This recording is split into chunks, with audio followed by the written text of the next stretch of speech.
ប៉ាមេងចង់បានម៉ាក់អូប្រកួតក្បាច់គុនរើស្វាមីតើចង់យកខ្ញុំធ្វើប្រពន្ធពួកលោកនៅស្ទើរណាស់នេះគឺជាអ្នកទី278ហើយដែលកញ្ញាជាកម្ពុជាស្រីស្អាតក្បាច់គុនប្រចាំក្រុងព្រោះច្រើនយ៉ាងនេះគ្មានអ្នកណាខ្លាំងអាចវាឈ្នះនាងសោះឬមានតែប៉ាឆាប់ឡើងអូខេកូនហើយអ្វីបានជាមើលទៅគាត់ដូចជាធ្លាប់ស្គាល់គ្នាពីមុនមកអញ្ចឹងបងស្រីដ៏ស្រស់ស្អាតតែប៉ាខ្ញុំវាឈ្នះបងនឹងធ្វើជាម៉ាក់ខ្ញុំហើយមែនទេកូននេះមកពីណាសូម្បីតែអ្នកលេងយើងក៏មិនមែនជាគូប្រកួតកញ្ញាឈិនផងនេះហ៊ានឡើងសៃវៀនដែរក្មេងនេះមិនដឹងអីមិនអីទេតែអាអ្នកសុំទានឯងកង្កែបចង់ស៊ីសាច់ខ្ងៀនមែនច្បាប់ណាចែងថាអ្នកសុំទានហាមឡើងវាសុំទោសផងកញ្ញាឈិនថ្ងៃនេះខ្ញុំដាច់ខាតត្រូវតែយកធ្វើប្រពន្ធឲ្យបានជាមួយខ្ញុំវាឈ្នះអ្នកទាំងនេះសិនទៅ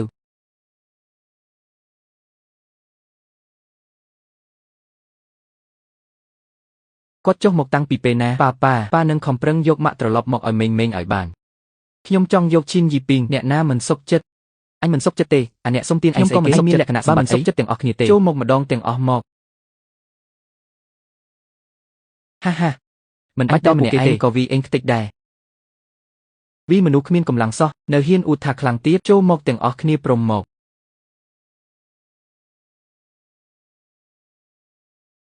ប្រាប់ឲ្យថាលោតចូលមកទាំងអស់គ្នាធ្វើចឹងមិនចំណេញពេលជាយេប៉ាខ្លាំងណាស់ប៉ាលុយណាស់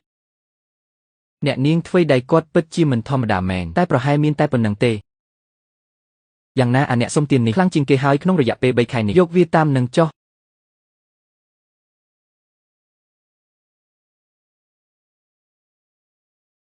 ល្អណាស់ថ្ងៃក្រោយប៉ាអាចគេងជាមួយម៉ាក់ដ៏ស្រស់ស្អាតហើយមេងម៉ាក់គេងជាមួយកូនបានតែប៉ាកូនមិនបានទេហេតុអីព្រោះបរិះរបស់ខ្ញុំយ៉ាងហោចណាស់ត្រូវខ្លាំងជាងខ្ញុំចង់ឡើងក្រែរបស់តែលោកខ្លាំងជាងខ្ញុំសិនទៅលើសៃវាអំបញ្ញមិញខ្ញុំបញ្ចេញធម្មពលមិនបានមួយទៀតបែរជាមើលស្រាលខ្ញុំទៅវិញនៅឈប់ផ្លិតធ្វើមេងឡើងឡានមកទៅណាប្រកាសជានាំមកពីផ្ទះជួបប៉ាមកហើយ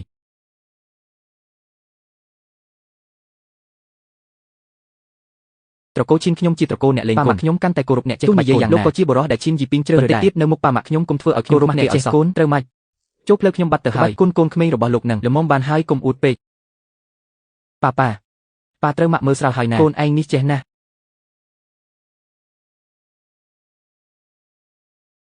ប៉ាម៉ាក់កូនមកវិញហើយជីពីងមិនក៏កូននាំអាអ្នកសុំទាននេះចូលផ្ទះយើងគាត់ជាប្តីកូនឈ្មោះយីវិននេះជាកូនស្រីរបស់យើងឈ្មោះមេងឲ្យកូនទៅរៀបចំការប្រកួតដើម្បីរកអ្នកខ្លាំងពឹងពាក់មិនក៏កូនរើបានអាអ្នកសុំទានមកវិញភ្លើណាប៉ាខ្ញុំជាកំពូលអ្នកខ្លាំងតើយីលោកឯងឧស្សាហ៍អួតប្រាប់កូនមែនទេបានជាមេងនិយាយផ្ដេសផ្ដាស់បែបនេះកូនគ្រាន់តែនិយាយការពិតប៉ុណ្ណោះមកដល់ទីនេះគឺជាភ្ញៀវតែរបស់ត្រកូលឈីនយើងមិនមែនចេះតែអាចផឹកបានទេកុំទៅលោកអាចនឹងរងរបួសណារបួស20ឆ្នាំហើយដែលខ្ញុំមិនធ្លាប់ស្គាល់ពាក្យថារបួស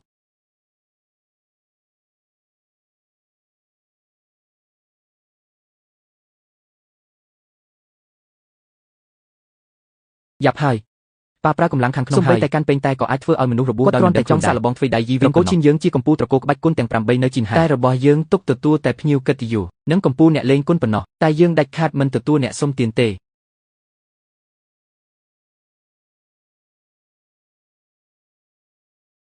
ថាម៉េចកម្លាំងខាងក្នុងរបស់ខ្ញុំរលីបាត់អស់ហើយទោះជាប្រធានាធិបតីក៏ដោយទោះជាអ្នកសុំទានក៏ដោយវាក៏គ្រាន់តែជាតែមួយពេញដែរមិនបាច់ប្រកាន់ថ្នាក់វណ្ណៈពេកទេហើយមួយទៀតលោកពូឆុងតែមិនទាន់ឆ្អិនល្អទេចាំខ្ញុំជួយលោកពូប្រើកម្លាំងខាងក្នុងដាំតែ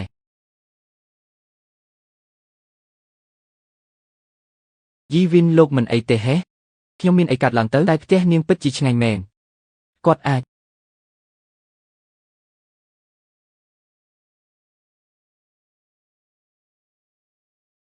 ប៉ាចាំមើលមេងញ៉ាំសាច់មាន់ឲ្យមើលប៉ាធ្លាប់ប្រាប់កូនថាម៉េចមកប្រពន្ធសម្លាញ់ញ៉ាំផ្លូវមាន់ជីវីងមិនដឹងថាមិញនេះមិនបានប៉ាខ្ញុំមិនធ្វើបាបលោកទេគាត់មិនងាយទទួលស្គាល់លោកឡើយចេះដាក់ខ្លួនបន្តិចទៅតើវាអញកើតអីហ្នឹងមិនគុំរៀមវាមិនអីទេមិនក៏ចាក់ទឹកចាក់តែឲ្យវាទៀតពេលខ្ញុំហុចតែឲ្យវាមិនត្រឹមតែបន្សាបកម្លាំងខាងក្នុងខ្ញុំទេកម្លាំងខាងក្នុងដាំតែទៀតគ្រាន់តែប្រើកម្លាំងខាងក្នុងដាំតែសោះកម្លាំងខាងក្នុងណាក៏ធ្វើបានដែរក៏ធ្វើឲ្យអញខ្លាចដែរនិយាយស្រួលណាស់បើខ្លាំងយាយអញសាក់ក៏សាក់ងាប់ហើយទៅចាប់ជាតិមែនអាអ្នកសុំទានគ្មានអ្នកណាប្រាប់ពីច្បាប់ញ៉ាំបាយទេអីម្ហូបរៀបលើតុមិនមែនទុកឲ្យមនុស្សញ៉ាំទេអីបើឲ្យតែមើលគេហៅថាសែនហើយចង់ញ៉ាំតតែមើលថាឯងមានសមត្ថភាពឬអត់ប្រយ័ត្នម៉ាក់ខ្ញុំវាប្រហារហើយ18មុខសំបីស្លឹកឈើក៏អាចសម្លាប់មនុស្សបានចង្កេះក៏ដូចគ្នាដែរម៉ាក់កុំបារម្ភអី ក្បាច់ហោះស្លឹកឈើនោះប៉ាខ្ញុំលេងឡើងសាំហើយប្រពន្ធសម្លាញ់សុំខ្ចីចង្កឹះមួយ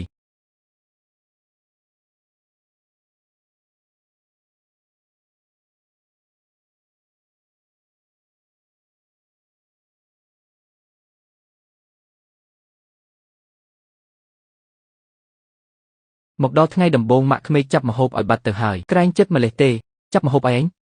មានលក្ខណៈសម្បត្តិអីមិនស្រួលទេគាត់លេងមែនទែនហើយ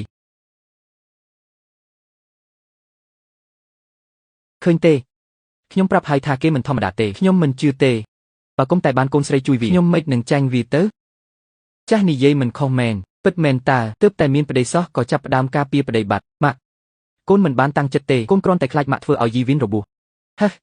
ប្រពន្ធសម្លាញ់ប្រហិតសាច់ដែលអ្នកមីងចាប់ឲ្យមិញឆ្ងាញ់ណាស់អូនសាកញ៉ាំមើលយីវិនបើគុំតែមិញនេះខ្ញុំជួយពេទ្យបាត់ទៅហើយលោកកុំបានចិត្តពេកមែនហេបើចឹងមែនអូនសម្លាញ់បងត្រូវតែអរគុណអូនហើយឯងឈ្មោះយីវិនមែនទេគ្រាន់បើដែរតែចង់យកកូនស្រីបណ្ដូលចិត្តត្រកូលឈីនយើងគ្មានថ្លៃទឹកដល់បន្តិចទេប៉ានេះប៉ាចង់ធ្វើបាបយីវិនមានលុយឯណាប្រពន្ធសម្លាញ់អ្វីដែលបងមិនខ្វះគឺលុយនេះឯងមេងក្បាច់គុណព្រះអាទិត្យទាំង9ដាំទម្លុះនីក្រីនេះមិនមែនជាកម្ពុជាក្បាច់គុណរបស់មេបះណាក្រីទេហេះរបស់ទិញតាមចិញ្ចើមផ្លូវសោះយីវិនពួកយើងត្រកូលឈីនមិនស្វាគមន៍ឯងទេស៊ីរួចហើយកុំមកពាក់ព័ន្ធជាមួយយីពីងទៀតឈីនយីពីងនាងចេញមកឲ្យយើង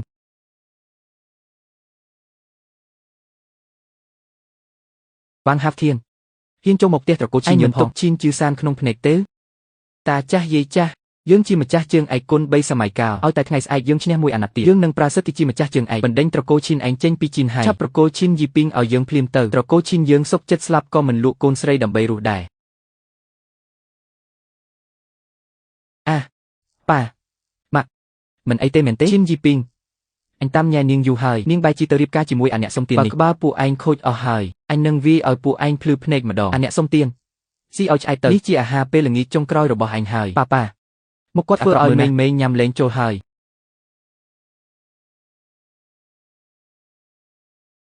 ឆ្កែផ្ទះណាមកព្រោះថ្លង់ដល់ហើយ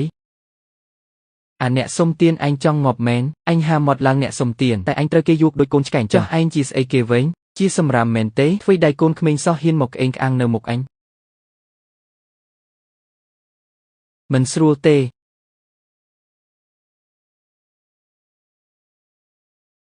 នាងជារបស់អញអ្នកណាហ៊ានប៉ះនាងអ្នកនោះត្រូវស្លាប់ឈីនយីពីងអញទុកពេលឲ្យនាងគិតមួយយប់មួយលុតជង្គង់ចុះចូលនឹងឯងពីត្រកូលឈីនទាំងមូលត្រូវកប់ខ្មោចជាមួយនាងហេះយីពីងថ្ងៃស្អែកយើងមិនបាច់ទៅចូលរួមប្រកួតទេកូនមិនបានឲ្យគេឈ្មោះត្រកូលឈីនរលីក្នុងដៃកូនបានទេខាតត្រូវតែទៅចូលរួមប្រកួតអូនសម្លាញ់បើមិញនេះអូនមិនខត់បងទេមួយនោះខ្លាយជាខ្មោចបាត់ហើយយីវិនល្មមបានហើយបើខ្ញុំមិនជួយតនពេលទេអ្នកដែលខ្លាយជាខ្មោចគឺជាលោកទៅវិញទេបើថ្ងៃស្អែកប្រកួតចាញ់ខ្ញុំមានតែត្រូវរៀបការជាមួយវ៉ាងហាហ្វធៀនប៉ុណ្ណោះ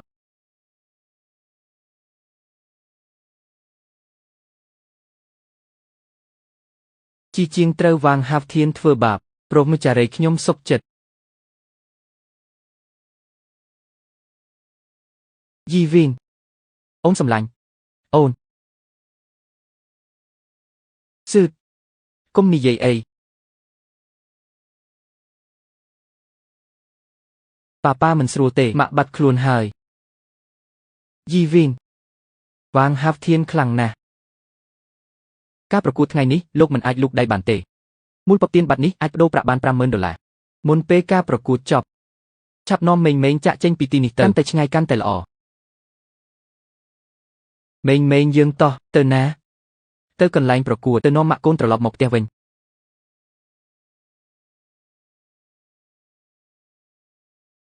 ជីនជឺសានចៅឡានចាញ់ហើយតាចាស់យាយចាស់ខ្លួនធ្លាក់ចូលរនពាក់កណ្ដាលហើយនៅហ៊ានមកទោជាមួយវ៉ាងហាហ្វធៀនទៀត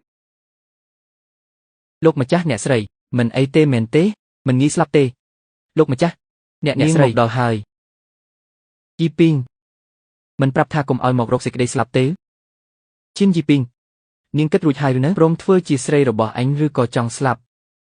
វ៉ាងហាហ្វធៀនលោកមានសិទ្ធិអីហ៊ានទីថាលោកនឹងឈ្នះតំណែងជើងឯកឆ្នាំនេះហេះសិទ្ធិអីហេល្អអញនឹងប្រាប់នាងឥឡូវនេះនាងហ៊ានឡើងសៃវៀនទេហេះនាងហ៊ានឡើងសៃវៀនទេហាពួកឯងហ៊ានទេហេះ យោហើយនៅដោយសារវ៉ាងហាប់ធានអញខ្លាំងគ្មានគូប្រៀបពេញមួយក្រុងជីនហៃគ្មានអ្នកណាហ៊ានទោជាមួយអញទេហាពួកគេមិនហ៊ានខ្ញុំហ៊ានជីពីងវ៉ាងហាប់ធានខ្លាំងគ្មានអ្នកផ្ទឹមទេយើងចុះចាញ់ទៅប៉ាបើគ្មានអ្នករារាំងវ៉ាងហាប់ធានកុំឲ្យបានជើងឯកទេគេនឹងប្រើសិទ្ធិជាម្ចាស់ជើងឯកបណ្ដេញត្រកូលយើងចេញពីជីនហៃកូនត្រូវតែសាកមើលជីពីងកម្លាំងរបស់កូនបិចកយប់មិញកូននិងយីវីនបានរួមរយៈជាមួយគ្នាក្នុងខ្លួនគេមានធម្មពលចម្លែកម្យ៉ាងពេលភ្ញាក់ឡើងកម្លាំងរបស់កូននៅសល់មិនដល់ពាក់កណ្ដាលផងថាម៉េចកូនរួមរយៈជាមួយយីវីនទៀតទោះកូនស្ថិតក្នុងសភាពខ្លាំងបំផុតក៏មិនមែនជាគូប្រកួតវ៉ាងហាប់ពេលនេះធម្មពលធ្លាក់ចុះទៀតសៃវៀននេះកូនដាច់ខាតមិនអាចឡើងទេយីពីងឆាប់ទៅម៉ាក់និងប៉ានៅអាចវីបានម៉ាក់រឹតតែមិនអាចទោជាមួយវ៉ាងហាប់ធានបានទេកូនដាច់ខាតមិនឲ្យប៉ាម៉ាក់យកជីវិតទៅប្រថុយទេហើយយីពីងជីនយីពីងនាងឈ្នះអញមិនបានទេកុំរឹងរូសទៀតព្រមចុះចាញ់មកវ៉ាងហាប់ធានលោកមិនមែនចង់បានខ្ញុំក្រាក់ឲ្យដឹងចុះម្សិលមិញខ្ញុំខ្លាចជារបស់យីវីនបាត់ទៅហើយនាងថាម៉េចនាងហ៊ានទៅដេកជាមួយអាអ្នកសុំទាននោះហេនាងស្រីថោកទាប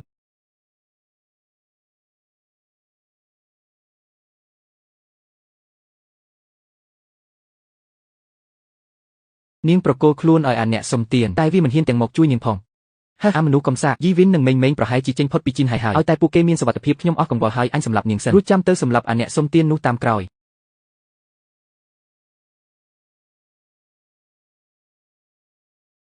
ក្បាច់ហោះស្លឹកឈើអ្នកណាហ៊ានធ្វើបាបម៉ាក់ខ្ញុំម៉ាក់របស់ខ្ញុំអូនសម្លាញ់ងងយីយេយងពួកឯងឆាប់ទៅខ្ញុំមិនបានប្រាប់ឲ្យឯងទៅទេអីត្រឡប់មកវិញរកងាប់អីម៉ាក់ពួកយើងមកការពារម៉ាក់តើយាយយន់ឯងនៅមានមុខមកនិយាយទៀតហោះមកពីឯងនឹងហើយទើបធម្មពលអ្នកនាងថយចុះពាក់កណ្ដាលបើមិនអញ្ចឹងទេនាងមិនមែនចាញ់លឿនបែបនេះឡើយយីពីងរៀបចំការប្រកួតរើស្វាមីនេះគឺដើម្បីស្វែងរកបុរសខ្លាំងដែលអាចទល់ជាមួយវ៉ាងហាប់ធានបានចុងក្រោយបែរជាប៉ះចំអាសម្រាមដូចជាឯងទៅវិញត្រឹមអាវ៉ាងហាប់ធានមួយសោះខ្ញុំច្របាច់វាតែមួយដៃក៏ងាប់ដែរអូនចាំបាច់ភ័យស្លន់ស្លោដល់ថ្នាក់នេះទេប្រពន្ធសម្លាញ់យប់មិញអូនហត់នឿយខ្លាំងណាស់ហើយពេលនេះមិនស័ក្តិសមបញ្ចេញកម្លាំងពេកទេឆាប់ចុះមកអូនចាំបងចាត់ការអាឆ្កែឆ្កួតនេះជំនួសអូនមិនបានទេបើខ្ញុំថយតែមួយជំហាននោះកិត្តិយសរាប់រយឆ្នាំរបស់ត្រកូលឈីននឹងត្រូវរលាយយាយយងឯងមិនមែនជាគូប្រកួតរបស់វាទេខ្ញុំមិនអាចឈរមើលឯងឡើងទៅស្លាប់ទេឡើយវ៉ាងហាប់ធាន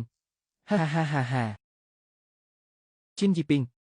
នាងមិនចូលចិត្តអាសុំទាននឹងចាំមើលពេលខ្ញុំបំផ្លាញក្បាច់គុណនាងចោលហើយខ្ញុំនឹងឲ្យពួកសុំទានពេញមួយក្រុងនេះរំលោភនាងឲ្យស្លាប់ហើយក្បាច់នេះខ្ញុំរងលេងជាប់ហើយអាហាំ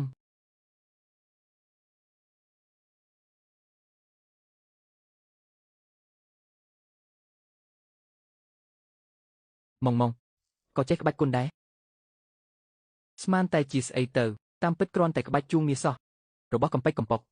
អាសុំទានស្អុយពុកកូនឯងចង់រត់មករកសេចក្តីស្លាប់ម្លឹងអញ្ចឹងខ្ញុំនឹងវីកំទេចពួកឯងឲ្យខ្ទេចជាសាច់ចិញ្ច្រាំនៅមុខឈីនយីពីងតែម្ដង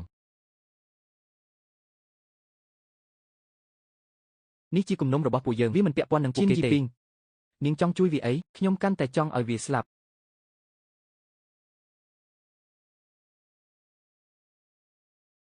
យីពីងវាគ្រាន់តែជាអាសុំទានម្នាក់សោះតើវាស័ក្តិសមនឹងឲ្យកូនបូជាជីវិតដើម្បីវាទេយាយយងបើមិនមែនមកពីឯងទេយ៉ាងហោចណាស់ក៏យីពីងមិនមានគ្រោះថ្នាក់ដល់ជីវិតដែរក្រៅពីនាំទុកដាក់នាងតើឯងចេះធ្វើអ្វីទៀតលោកស្រីវាមិនធ្ងន់ធ្ងរដល់ថ្នាក់នឹងទេថ្ងៃនេះយីពីងមិនដាច់សក់សំបីតែមួយសរសៃឡើយយាយយងពេលនេះអ្នកនាងកំពុងតែបដូរជីវិតការពីអាមនុស្សចង្រៃអញឡើងទៅមានតែនាំទុកមិនឆាប់នាំម៉ងរួចរមៀចេញទៅប៉ាមើលម៉ាក់ទៅស្លាប់ទៅបាត់ដៃខ្មៅទុរគត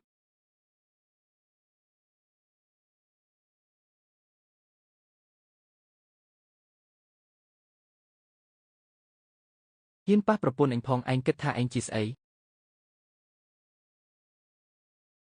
អាសុំទានស្អុយអញលួចវាអញពីក្រោយទៀតហើយហោះឯងកុំវាតម្លៃខ្លួនឯងខ្ពស់ពេកមើលបើខ្ញុំចង់លួចវាអញពីក្រោយមែននោះម្លេះភ្នូររបស់ឯងស្មៅដុះកម្ពស់3ម៉ែត្របាត់ទៅហើយលោកប្រុសលោកស្រីអាសុំទាននឹងវាឡើងទៅលើឆាកបាត់ហើយចាត់ទុកថាវានៅមានភាពជាប្រុសខ្លះតែឡើងទៅបានការអីទោះយាយយន់10នាក់ក៏មិនអាចវាឈ្នះវ៉ាងហាប់ធានដែរយាយយងអញឡើងមករកងាប់អីឆាប់នាំម៉ងរត់ទៅប្រពន្ធសម្លាញ់អូនកុំភ័យអីទុកទូនីតិនេះឲ្យបងជាអ្នកចាត់ការម៉ងមើលថែម៉ាក់ឲ្យល្អណាកូនចាស់ប៉ា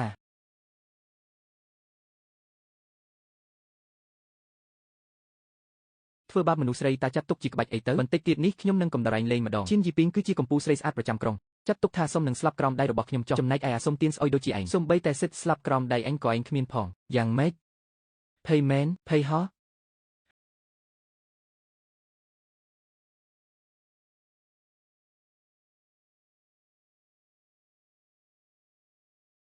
មិនក៏ឯងអាចទប់ជាប់បានអាថោកទៀតស្អីគេកំពូលអ្នកខ្លាំងត្រឹមតែជាអាសម្រាមមួយកញ្ចប់សោះនឹង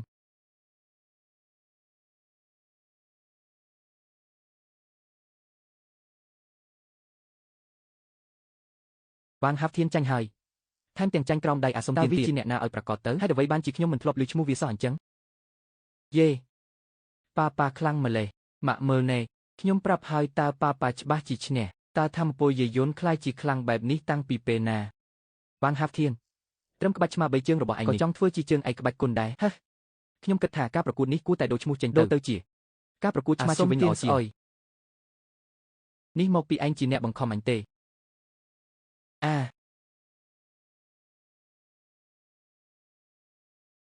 ថ្នាំពីមេវជាងវ៉ាងហាប់ធានអញហ៊ានលេបថ្នាំហាមឃាត់ផងអញឈួតហើយមែនទេទោះបីជាថ្នាំនេះធ្វើឲ្យសរសៃពោះអញរងរបួសក៏ដោយក៏អញត្រូវតែវាអាសុំទាននេះឲ្យងាប់គ្មានដីកប់ដែរ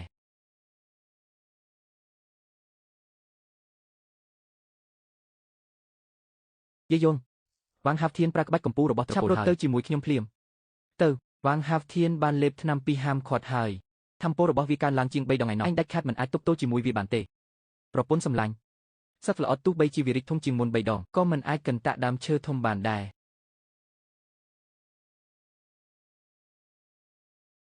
ក្បាច់បាតដៃពិឃាតដាច់អាឡ័យ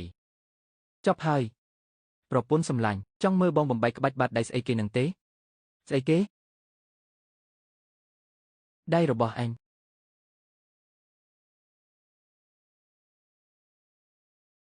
ប្រើចំណុចតូចវាបំបែកផ្ទាំងធំវាលុកដោយមិនឲ្យដឹងខ្លួនការពិតក្បាច់បាតដៃពិឃាតអាចបំបែកបែបនេះសោះអាសុំទានតូចនេះរៀងគួរឲ្យចាប់អារម្មណ៍បន្តិចហើយអ្នកនាងធំកុំប្រាប់ណាថាអ្នកនាងពេញចិត្តវាហើយនោះវ៉ាងហាវធានត្រឹមតែជាមនុស្សអន់ថយម្នាក់សោះនឹងចាញ់ក៏ចាញ់ទៅចំណែករឿងដែលថាខ្ញុំពេញចិត្តវានឹងហើយវាមិនទាន់ស័ក្តិសមនៅឡើយទេបំបែកបានហើយអាសុំទាននោះពិតជាអាចបំបែកក្បាច់របស់វ៉ាងហាវធានបានមែនក៏គ្រាន់តែជាការលួចវាពីក្រោយសោះនឹងវាពិតជាមិនហ៊ានទល់មុខគ្នាពិតមែនទោះបីជាលួចវាពីក្រោយក៏ដោយតែយ៉ាងណាក៏វាឈ្នះវ៉ាងហាវធានដែរឬមួយក៏កន្លងមកពួកយើងមើលមនុស្សខុសឈប់សិនលោកប្រុសលោកស្រីកុំប្រាប់ណាថាយប់មិញក្រោយអ្នកនាងនឹងយាយយន្តផ្សំគុំគ្នាវាបានបិទយកធម្មពលអ្នកនាងមកដាក់ក្នុងខ្លួនវាអស់នោះមែនហើយច្បាស់ជាអញ្ចឹងហើយនឹងហើយតើអាសុំទានម្នាក់នេះមិនក៏ខ្លាំងខុសធម្មតាតែមួយយប់អញ្ចឹងខំតែស្មានថាវាពូកែខ្លាំងប៉ុណ្ណាទៅតាមពិតវាចាត់ទុកខ្ញុំជាឧបករណ៍បឺតធម្មពលសោះទើបវាមានធម្មពលដូចពេលនេះយាយយងឯងចាំមើលចុះគំនុំមួយនេះវ៉ាងហាប់ធានខ្ញុំច្បាស់ជាសងសឹកវិញមិនខានអញអនុញ្ញាតឲ្យឯងទៅហើយឬនៅអាសុំទានស្អុយអ្នកចេះក្បាច់គុណរាប់ម៉ឺនអ្នកក្នុងក្រុងនេះតែគោរពត្រកូលវ៉ាងរបស់អញនៅក្នុងក្រុងជីនហៃនេះត្រកូលវ៉ាងរបស់អញគឺប្រៀបដូចជាមេបើអញហ៊ានប៉ះអញសំបីតែមួយចង្អុលដែរក្រុងជីនហៃទាំងមូលនឹងតាមសម្លាប់ឯងមិនលែងឡើយត្រឹមក្រុងជីនហៃតូចមួយសោះហ៊ានប៉ះប្រពន្ធរបស់អញទោះមនុស្សពេញមួយពិភពលោកក៏ការពារឯងមិនបានដែរ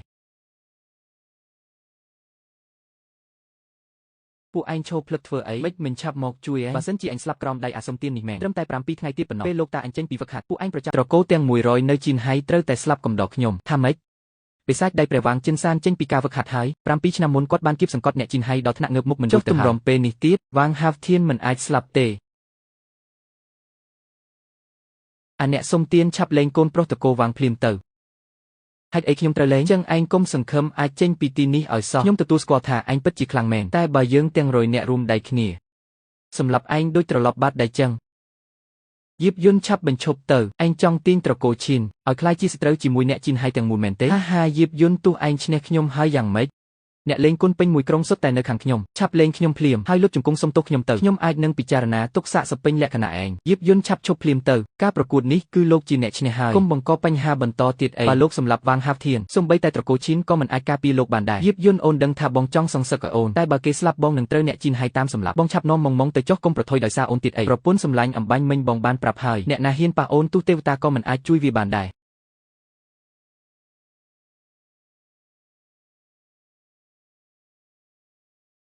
អ្នកនាងធំ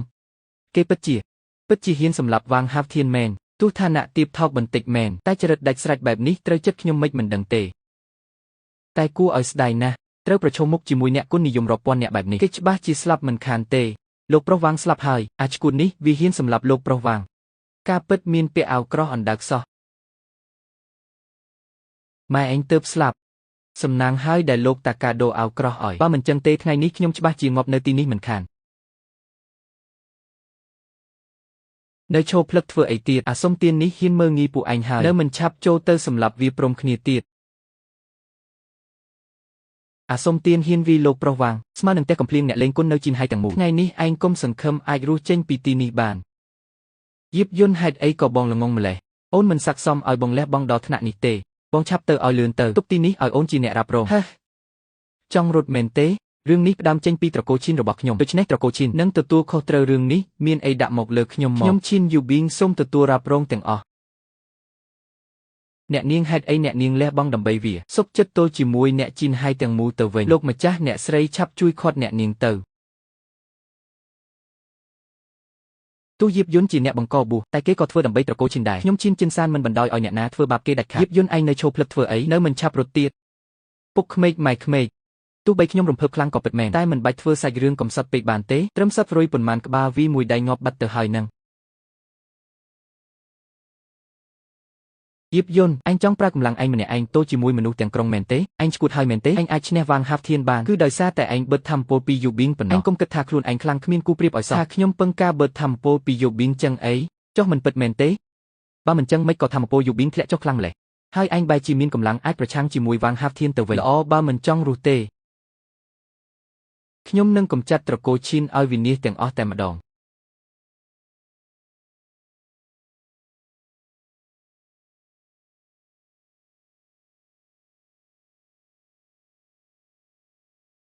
យៀបយន្តបងឈោផ្លឹកធ្វើអីទៀតឆាប់នាំម៉ងរត់ទៅលឿនឡើង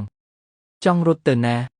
ថ្ងៃនេះទាំងត្រកូលឈិននិងអាសុំទាននេះកុំសង្ឃឹមថានឹងមាននរណាម្នាក់អាចរស់ចេញទៅយៀបយន្តតើបងពិតជាចង់ឃើញម៉ងស្លាប់នៅមុខបងមែនទេឆាប់រត់ទៅម៉ាក់កុំខ្លាចអីម៉ងជួយវីមនុស្សអាក្រក់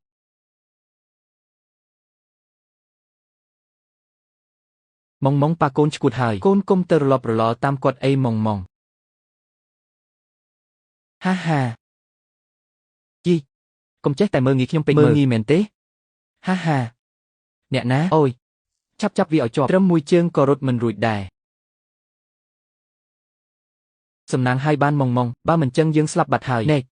ពួកឯងក្រៅពីលួចវីពីក្រោយចេះស្អីទៀតទៀបហ៊ានវីទល់គ្នាទល់មុខទេចេះតែប្រើវិធីថោកទាបពួកឯងមិនស័ក្តិសមជាអ្នកលេងគុនទេចុះពួកឯងវិញស័ក្តិសមណាស់មែនទេដើម្បីយកចិត្តវាងហាវធៀនហ៊ានធ្វើគ្រប់យ៉ាងមិនចេះខ្មាស់អៀនរាំងស្ទាក់សម្លុតទាំងចាស់ទាំងក្មេងពួកឯងគួរតែខ្មាស់ខ្លួនឯងទៅត្រូវពួកយើងគឺជាអ្នកគុណនិយមត្រឹមត្រូវមិនបាច់ឲ្យឯងមកបង្រៀនទេត្រូវហើយក្បាច់គុណជីនហើយយើងមានកេរ្តិ៍ឈ្មោះរាប់រយឆ្នាំមកហើយមិនមែនឲ្យអាសុំទានឯងមកប្រមាថបានទេនៅនិយាយច្រើនធ្វើអីទៀតសម្រាប់វាសិនទៅចាំសម្រាប់ត្រកូលឈិនតាមក្រោយខ្លាំងតែជាមួយអ្នកខ្សោយកំសាកតែជាមួយអ្នកខ្លាំងមើលទៅក្រុងជីនហើយនេះរលួយអស់ហើយបើចឹងមែនពួកឯងក៏លែងមានប្រយោជន៍រស់នៅលើโลกនេះដែរ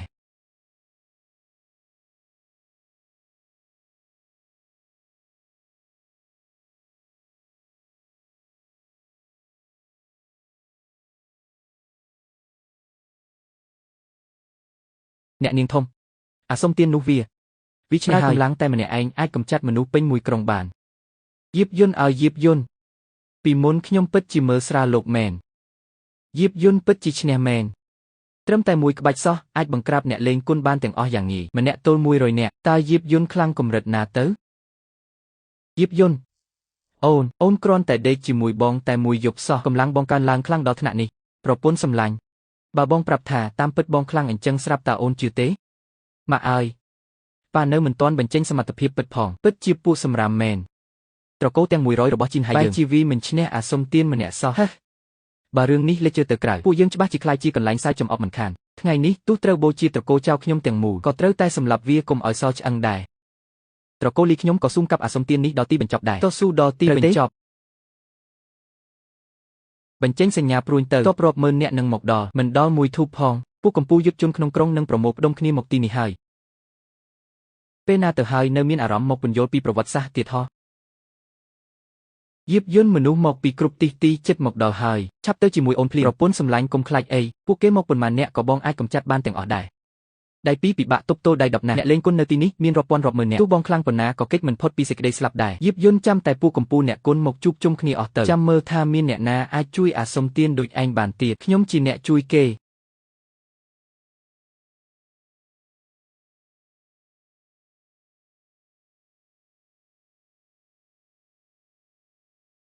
យាបយន្តតានាងជានរណាមិនស្គាល់ទេ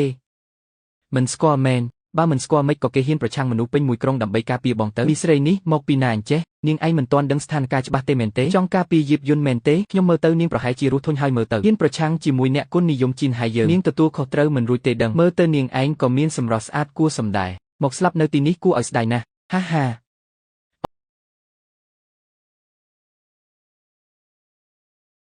ក្បាច់ដាវលីងស៊ូ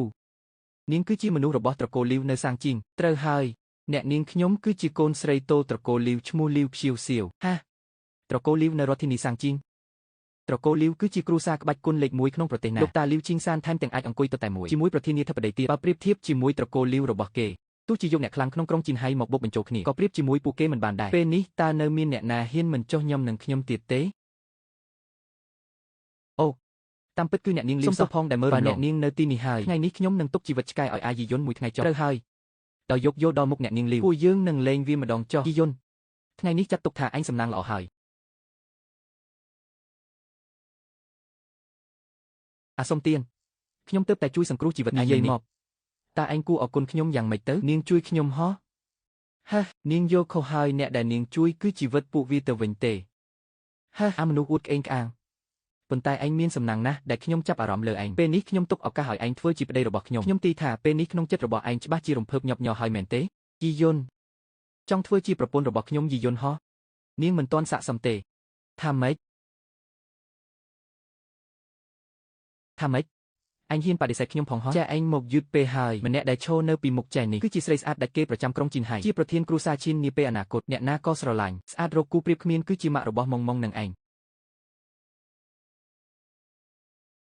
លើលោកនេះមិនធ្លាប់មានប្រុសណាហ៊ានបដិសេធខ្ញុំទេអញគួរតែព្រមចូលដណ្ដឹងធ្វើជាកូនប្រសាទកូលីវធ្វើជាប្តីខ្ញុំទៅបើមិនអីចឹងទេលទ្ធផលឯងទទួលខុសត្រូវមិនរួចឡើយជីយុនអ្នកនាងខ្ញុំចាប់អារម្មណ៍ឯងវាជាបុណ្យស័ក្តិរបស់អញហើយកុំធ្វើជាមនុស្សមិនដឹងល្អអាក្រក់ម្យ៉ាងទៀតពេលនេះឯងបានប្រមាថអ្នកលេងក្បាច់គុណពេញក្រុងជីនហៃទៅហើយក្រៅពីអ្នកនាងរបស់ខ្ញុំគ្មានអ្នកណាអាចការពារឯងបានទេត្រឹមអ្នកលេងគុណកំពេចកំប៉ុកនៅក្រុងជីនហៃខ្ញុំមិនទុកក្នុងភ្នែកនោះទេ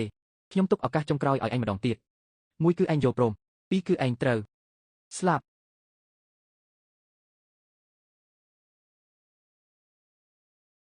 ជីយុនអ្វីដែលអ្នកនាងលីវនិយាយគឺត្រូវហើយនាងចាប់អារម្មណ៍ឯងវាជាបុណ្យស័ក្តិរបស់ឯងទេឯងព្រមធ្វើជាកូនប្រសារត្រកូលលីវទៅបើមិនអីចឹងទេទាំងឯងនិងគ្រួសារឈីនយើងកុំសង្ឃឹមថានឹងបានសុខឲ្យសោះយល់ព្រមនឹងនាងទៅត្រកូលលីវមានអំណាចធំធេងណាស់ពួកយើងមិនបន្ទោសឯងនោះទេប្រពន្ធសម្លាញ់តើអូនគិតយ៉ាងម៉េចដែរជីយុនពួកយើងលេងលះគ្នាទៅ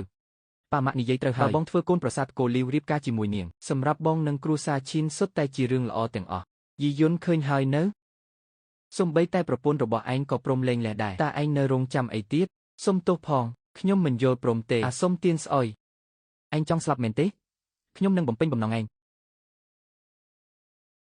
ជីយុនប្រយ័ត្ននាងសម្លាប់បង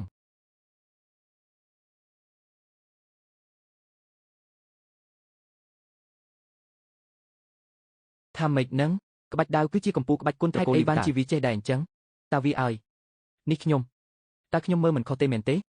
អាយីយុននេះមិនត្រឹមតែចេះក្បាច់ដាវលីងស៊ូទេធម្មពលរបស់វាថែមទាំងខ្លាំងជាងអ្នកនាងលីវទៅទៀតថ្លើមធំណាស់អញហ៊ានលួចហាត់ក្បាច់ដាវត្រកូលលីវរបស់ខ្ញុំផងចុះបើខ្ញុំនិយាយថាក្បាច់ដាវនេះខ្ញុំជាអ្នកបង្រៀនដល់ត្រកូលលីវរបស់នាងតើនាងជឿទេអាចង្រៃក្បាច់ដាវនេះគឺជាលោកតារបស់ខ្ញុំជាអ្នកបញ្ជូនមកតែកូនចៅត្រកូលលីវអញដឹងទេថាលោកតាខ្ញុំជាអ្នកណាអញគ្រាន់តែជាអាសុំទៀនសោះហ៊ានមកប៉ះពាល់ផងហ៎ដារបស់នាងហ៎សានមែនទេកាលនោះគាត់យំអង្វរតោងជើងខ្ញុំទើបខ្ញុំយកយល់បង្រៀនក្បាច់ដាវនេះទៅឲ្យគាត់ឯងនិយាយស្អីអាសុំទៀនស្អុយនេះគឺជាត្បូងយន្តហៃទេវតាដែលលោកតាឲ្យខ្ញុំពេលនេះឲ្យតែខ្ញុំច្របាច់វាបំបែកលោកតារបស់ខ្ញុំនឹងលេចមុខមកភ្លាមតើអញហ៊ាននិយាយពីអំបញ្ញមិញម្ដងទៀតទេចុះនៅចាំអីទៀតប្រញាប់បំបែកវាទៅខ្ញុំក៏មិនបានជួបតាចាស់នោះប៉ុន្មានឆ្នាំហើយដែរល្មមចង់ដឹងថាឆ្អឹងឆ្អែងគាត់នៅរឹងមាំឬក៏អត់លីងជីងសានមិនត្រឹមតែជាដារបស់អ្នកនាងលីវទេតែជាមេគ្រួសារតកូលលីវនៅសាងជីងទោះបីជាមើលទូទាំងប្រទេសក៏គាត់ជាបុគ្គលមានអំណាចក្រើកមេឃដែរជីយុនអញចង់ឲ្យពួកយើងស្លាប់មែនទេតើលោកតាលីវជាមនុស្សដែលពួកយើងអាចប្រមាថបានហ៎ ជីយុនកុំទៅបញ្ឆេះកំហឹងអ្នកនាងលីវទៀតអីបងរៀបការជាមួយនាងទៅអូននឹងមិនបន្ទោសបងឡើយអាសុំទៀនស្អុយខ្ញុំទុកឱកាសចុងក្រោយឲ្យឯងបើពេលនេះឯងលុតជង្គង់នៅចំពោះមុខខ្ញុំហើយអង្វរសុំធ្វើជាប្តីរបស់ខ្ញុំលីវខៀវសៀវនោះថ្ងៃនេះខ្ញុំនឹងទុកជីវិតឲ្យឯងហើយមិនបំបែកត្បូងមួយនេះទេរឿងច្រើនម្លេះគួរឲ្យធុញណាស់នាងមិនបំបែកខ្ញុំបំបែកខ្លួនឯង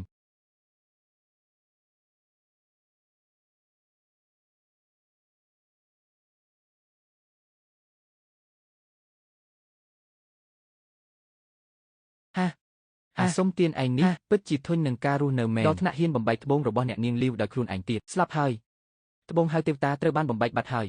លោកតាលីវចិត្តមកដល់ហើយចប់ហើយលោកតាលីវតែងតែសម្លាប់ហើយម្ដងនេះញើសបន្តិចទៀតនេះច្បាស់ជាមានការបង្ហូរឈាមមិនខានទេជីយុន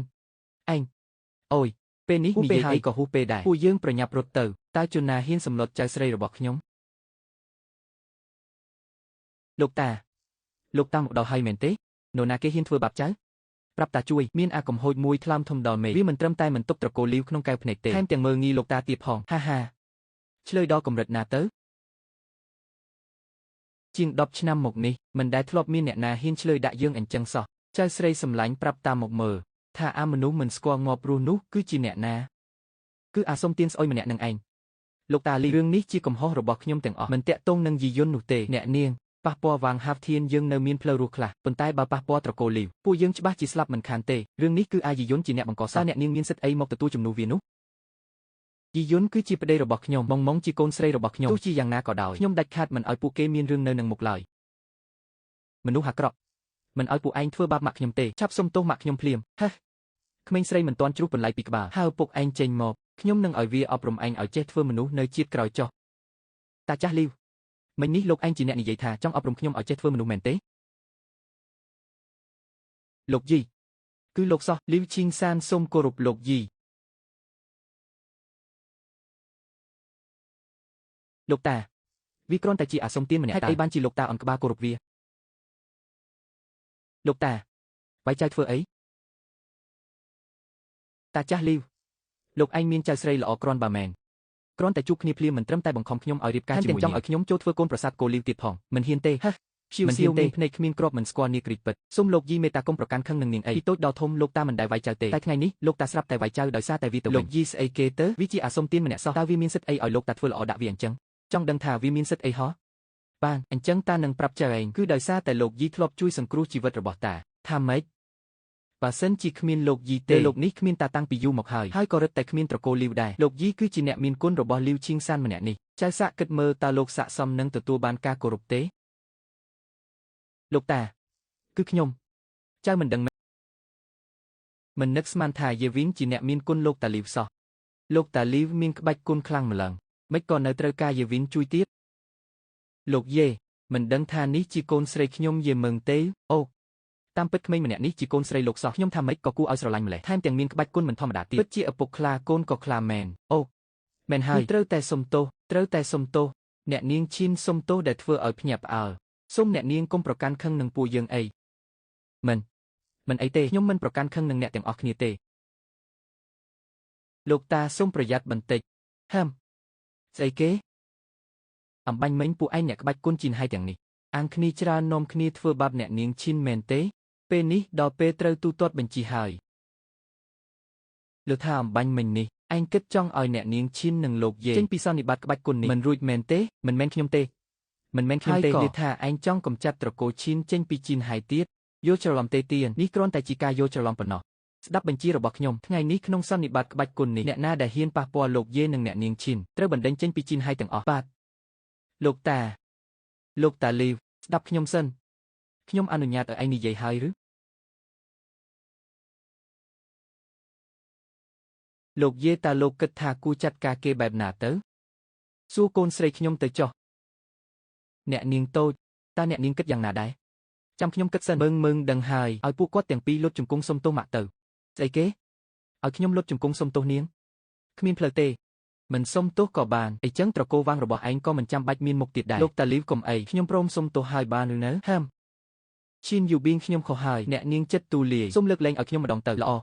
ពួកឯងទាំងអស់គ្នាចាំទុកឲ្យឆ្មៃក្រោយបើអ្នកណាហ៊ានធ្វើស្ត្រូវជាមួយអ្នកនាងឈីនទៀតគឺស្មើនឹងធ្វើស្ត្រូវជាមួយត្រកូលលីវនៅរាជធានីហើយ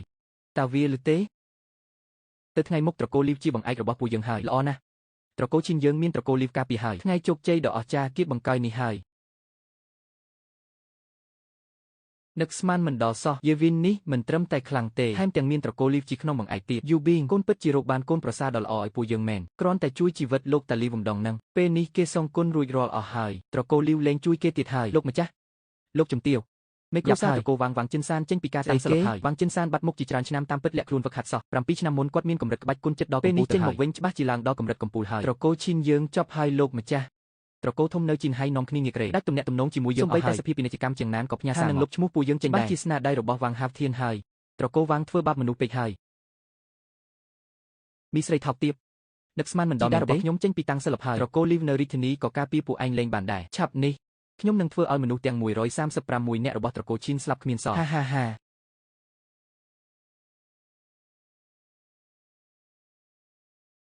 ម៉ាក់យេវីនក៏យកបែបនេះប្រពន្ធសម្លាញ់នេះជាឱសថរបស់បងពេលបងវីឈ្នះកំពូលអ្នកលេងបងនឹងប៉ះប៉ាអាវនេះមួយកន្លែងកំពូលអ្នកលេងកណ្ដាប់ដៃទេឬកំពូលអ្នកលេងដាវយ៉ាក់វាងអ៊ូស្អីនោះសុទ្ធតែជាអ្នកចាញ់ក្រោមដៃបងទាំងអស់យេវីនលោកអាចឈប់និយាយលេងសាច់បានទេលោកដឹងទេថាឆាប់នេះត្រកូលឈិននឹងជួបគ្រោះធំហើយអូមែនហើយតើលោកអាចប្រកល់ធម្មពលដែលយកពីខ្ញុំទៅមកឲ្យខ្ញុំវិញបានទេ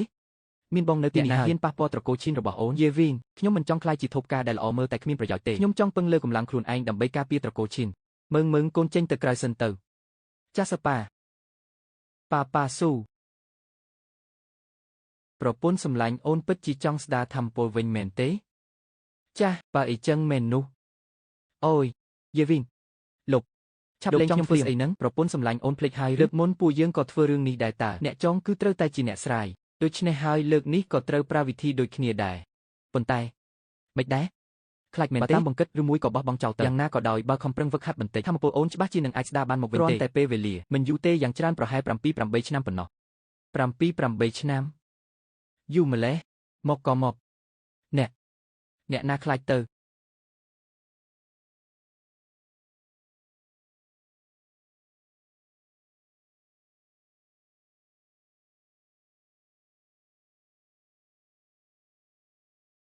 យកលិខិតអញ្ជើញមួយច្បាប់ទៅឲ្យប្រពន្ធខ្ញុំទៅឲ្យនាងចូលរួមពិធីជប់លៀងកុំនាគនៅ3ថ្ងៃទៀត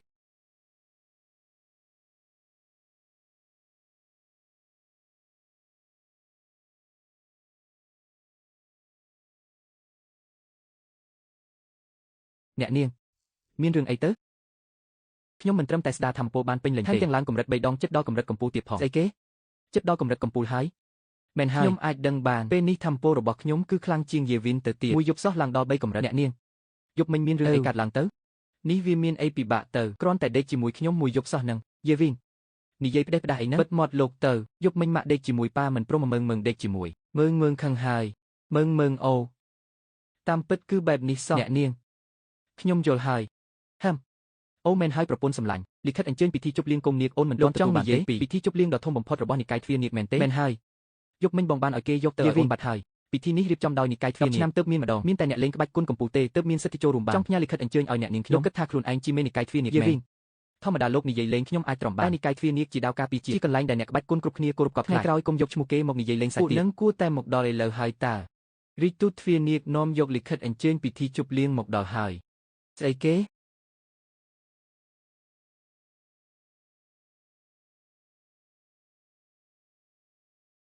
រាជទូតទ្វារនាគ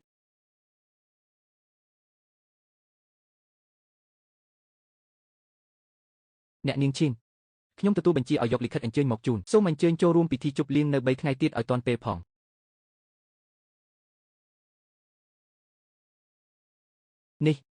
នេះពិតជាលិខិតអញ្ជើញពិធីជប់លៀងកុំនាគមែនមិននឹកស្មានថាយេវីននិយាយត្រូវសោះយេវីនតើលោកដឹងបានដោយរបៀបណាប្រពន្ធសម្លាញ់បងប្រាប់តាំងពីមុនហើយតើគឺបងជាអ្នកបញ្ជាឲ្យគេយកមកឲ្យអូននោះអីយេវីនលោកចេះនិយាយការពិតម្ដងបានទេនេះជាលិខិតអញ្ជើញពិធីជប់លៀងកុំនាគណាមានតែថ្នាក់ដឹកនាំទ្វារនាគទេទើបមានសិទ្ធិបែបនេះអ្នកនាងខ្ញុំដឹងហើយច្បាស់ជាអំបញ្ញមិញនេះពេលអ្នកនាងឡើងកម្រិតក្បាច់គុណធម្មពលដ៏ខ្លាំងក្លាបានតាក់ទាញចំណាប់អារម្មណ៍របស់គេទើបគេផ្ញើលិខិតអញ្ជើញនេះមកឲ្យអ្នកនាងមែនហើយមិនក៏ខ្ញុំនឹកមិនឃើញអញ្ចឹងអ្នកក្បាច់គុណចិត្តដល់កម្រិតកំពូលដែលក្មេងដូចជាខ្ញុំពិតជាអាចទទួលបានការចាប់អារម្មណ៍ពីទ្វារនាគមែនហើយនិយាយក៏ហកត្រូវគេស្ដីឲ្យតតែនិយាយការពិតគេបែរជាមិនជឿទៀតនៅជាមួយមនុស្សស្រីពិតជារញ៉េញ៉ៃមែនមិនអីទេចាំជួបគ្នានៅពិធីជប់លៀងកុំនាគក៏បានមើងតោះប៉ានាំកូនទៅញ៉ាំស្ករតាំងម៉ែល្អតា អ្នកនាងមើលទៅយីវិនក៏ចង់ចូលរួមពិធីជប់លៀងនេះដែរតែសម្បត្តិអញ្ជើញនេះអាចនាំមនុស្សចូលបានតែម្នាក់ទេម្យ៉ាងទៀតយីវិនគាត់ចូលចិត្តធ្វើអីផ្ដេសផ្ដាសខ្ញុំបារម្ភថាគាត់នឹងបង្កបញ្ហានៅទីនោះទុកឲ្យគាត់នៅផ្ទះមើលថែមើងទៅល្អជាងលីថាពិធីជប់លៀងនេះមានសុទ្ធតែជើងខ្លាំងតែអ្នកនាងអាចរាប់អានជាមួយកម្ពុជាអ្នកលេងគុនបានយើងប្រកាសជាមានសង្ឃឹមហើយតែមេគ្រួសារវាងក៏មិនហ៊ានប៉ះពាល់គ្រួសារឈីនយើងដែរម្យ៉ាងទៀតរាល់ពេលមានពិធីជប់លៀងនេះមេប៉ាឡុងមិនប្រកាសជាបង្ហាញខ្លួនមិនខាន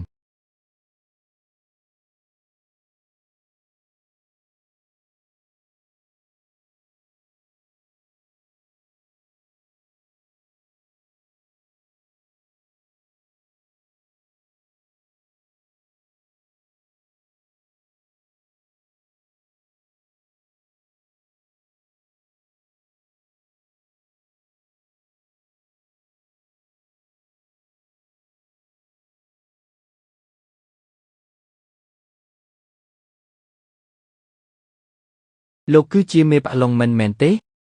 លោកត្រូវពីទឹកកកហើយត្បូងពេជ្រមួយគ្រាប់នេះអាចជួយសង្គ្រោះជីវិតលោកបាន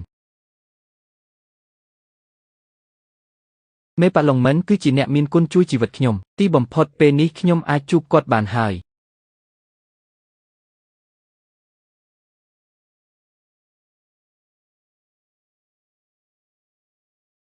អ្នកនាងទីនេះហើយគឺជាកន្លែងរៀបចំពិធីជប់លៀងពិតជាមិនធម្មតាមែនធំដុំណាស់អ្នកដែលអាចចេញចូលទីនេះបានបើមិនមែនជាកម្ពុជាអ្នកលេងគុនទេក៏ជាកូនចៅត្រកូលអភិជនដែរបើសិនជាខ្ញុំមិនទាន់ឡើងកម្រិតគុនទេនោះខ្លាចថាសំបីតែឈរនៅមាត់ទ្វារក៏គ្មានសិទ្ធិផងឈប់សិន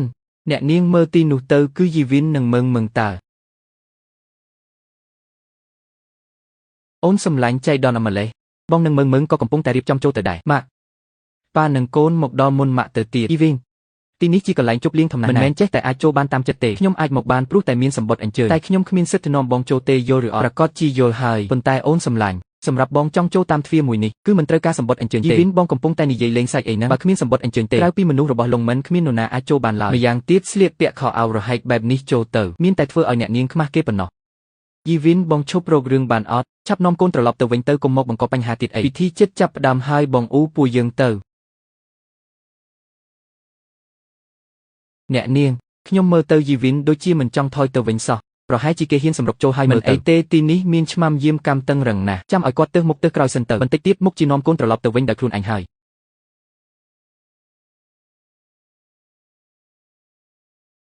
ម៉ាក់ចាញ់បោកហើយមើងនៅទីនេះតើយីវិនមើងមិនក៏ពួកឯងអាចចូលមកដល់ក្នុងនេះបានគ្មានសម្បត្តិអញ្ជើញផងតើចូលមកតាមណាយីវិនកុំប្រាប់ណែថាបងឆ្លៀតឱកាសពេលឆ្មាំយាមមិនចាប់អារម្មណ៍ក៏លួចនាំកូនរត់ចូលមកនោះមែនទេបងនិងកូនគឺដើរចូលមកយ៉ាងពេញមុខពេញមាត់តែម្ដងមិនជឿអូនសួរមើងមើលម៉ាក់ប៉ានិយាយកុហកទេឃើញទេយីវិននិយាយកុហកត្រូវកូនស្រីទម្លាយអាចកំបាំងបាត់ពិតជាមិនចេះខ្មាស់គេមែនម៉ាក់គឺពូឆ្មាំយាមនៅមាត់ទ្វារនោះទេដែលលុតជង្គង់អង្វរឲ្យប៉ាចូលមកនោះយីវិនឈប់និយាយទៅបងមិនត្រឹមតែលួចចូលមកផ្ដេសផ្ដាស់ទេថែមទាំងបង្រៀនកូនឲ្យចេះកុហកទៀតទីនេះមិនអាចឲ្យអ្នកណាមកប្រមាថបានឡើយបើសិនជារឿងនេះរីដល់ក្រៅមិនត្រឹមតែបងម្នាក់ទេសូម្បីតែកូនក៏ត្រូវរងគ្រោះដែរអូនសម្លាញ់យីវិនម្នាក់នេះបងកូនបង្កើតទៅហើយមុនពេលគេចាប់បានឆាប់នាំកូនចេញពីទីនេះភ្លាមទៅបើមិនអញ្ចឹងទេពេលមានរឿងធំកើតឡើងអូនប្រកាសជាមិនលើកលែងឲ្យបងដាច់ខាត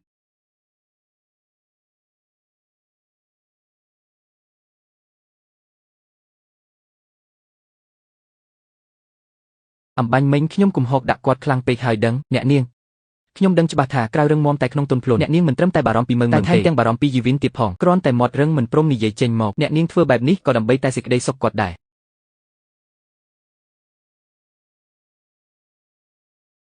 ហា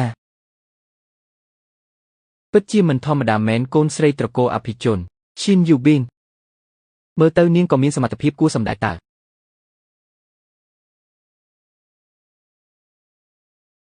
វាងវៃនាងក៏នៅទីនេះដែរអ្នកនាងជាប្អូនស្រីបង្កើតរបស់វាងហាវធៀនកាលពី3ឆ្នាំមុនបានរៀបការចូលត្រកូលចៅដែលជាត្រកូលទី1នៅហៃឆឹងឈិនយូប៊ីនគុំស្មានតែបានតង់ទៀមគ្រួសារលីវហើយគិតចង់មកជន់ក្បាលគ្រួសារវាងយើងឲ្យសោះណាចាំមើលតែពិធីនេះចប់ពេលណាទីក្រុងជីនហៃនឹងលែងមានឈ្មោះគ្រួសារឈិនទៀតហើយបើមិនជឿនាងអាចសាកមើលបានកម្រិតគុណពាក់កណ្ដាលកម្ពុជាមែនទេកម្រិតប៉ុណ្ណឹងមានប្រយោជន៍ស្អីទៅចុងក្រោយបានត្រឹមតែអង្គុយនៅទល់លំដាប់ថ្នាក់ទាបបំផុតនឹងទល់លំដាប់មនុស្សស្អីទៅនៅក្នុងពិធីនេះកៅអីត្រូវបែងចែកជា3ថ្នាក់គឺមេឃដីនិងមនុស្សអន់ដូចជានាងសំតែអង្គុយទៅថ្នាក់មនុស្សនឹងហើយចំណែកឯពួកយើងវិញទល់លំដាប់ថ្នាក់ដីនេះហើយទើបស័ក្តិសមនឹងឋានៈរបស់ពួកយើង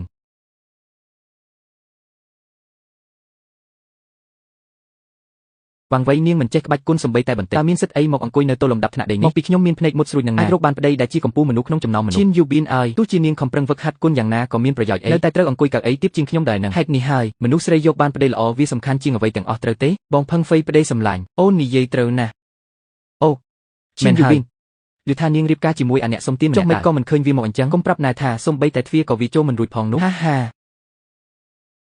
ឈប់ទៅកុំទៅប្រកែកជាមួយពួកមនុស្សបែបនេះអីមិនដឹងថាយីវីនគេបានចេញទៅវិញនៅទេចាំពិធីនេះចប់ខ្ញុំនឹងទិញនំផ្កាគួយហាវមួយប្រអប់ហើយឆ្លៀតឱកាសទៅសុំទោសគាត់គឺជាសម្លេងរបស់យីវីនខ្ញុំស្ដាប់ច្រឡំទេដឹងអូនសម្លាញ់បងនៅទីនេះតាអ្នកនាងយីវីនគាត់ហ៊ានទៅអង្គុយនៅទល់លំដាប់មេឃលេខ1បាត់ទៅហើ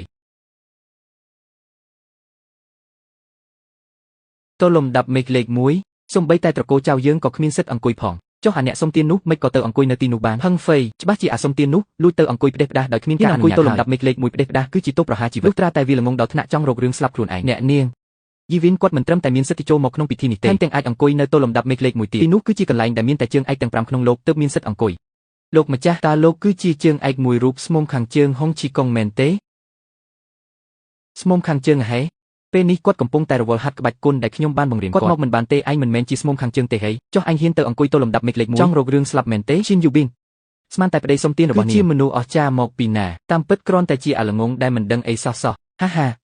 ហ៊ានបន្លំជាស្មុំខាងជើងបំពេញបាក់ឡុងមិនមើលទៅមិនបាច់ដល់ដៃយើងចេញមុខទេប្តីរបស់នាងច្បាស់ជាស្លាប់មិនខានឡើយអ្នកនាងមកទីនេះគឺដើម្បីស្គាល់អ្នកធំដើម្បីជួយការពារត្រកូលឈិនពេលនេះយីវីនបានសាងកំហុសធំហើយបើសិនជាអ្នកនាងចង់ជួយសង្គ្រោះត្រកូលឈិនយើងត្រូវតែដាច់ទំនាក់ទំនងជាមួយគាត់ជាបន្ទាន់ណែនិយាយគ្នាស្រួលបួលមកចាំបាច់ប្រើហិង្សាធ្វើអីខ្ញុំគ្រាន់តែចង់ទៅអង្គុយជាមួយប្រពន្ធខ្ញុំសោះមិនបានទេអ្នកសុំទានឯនឹងក៏មានប្រពន្ធដែរ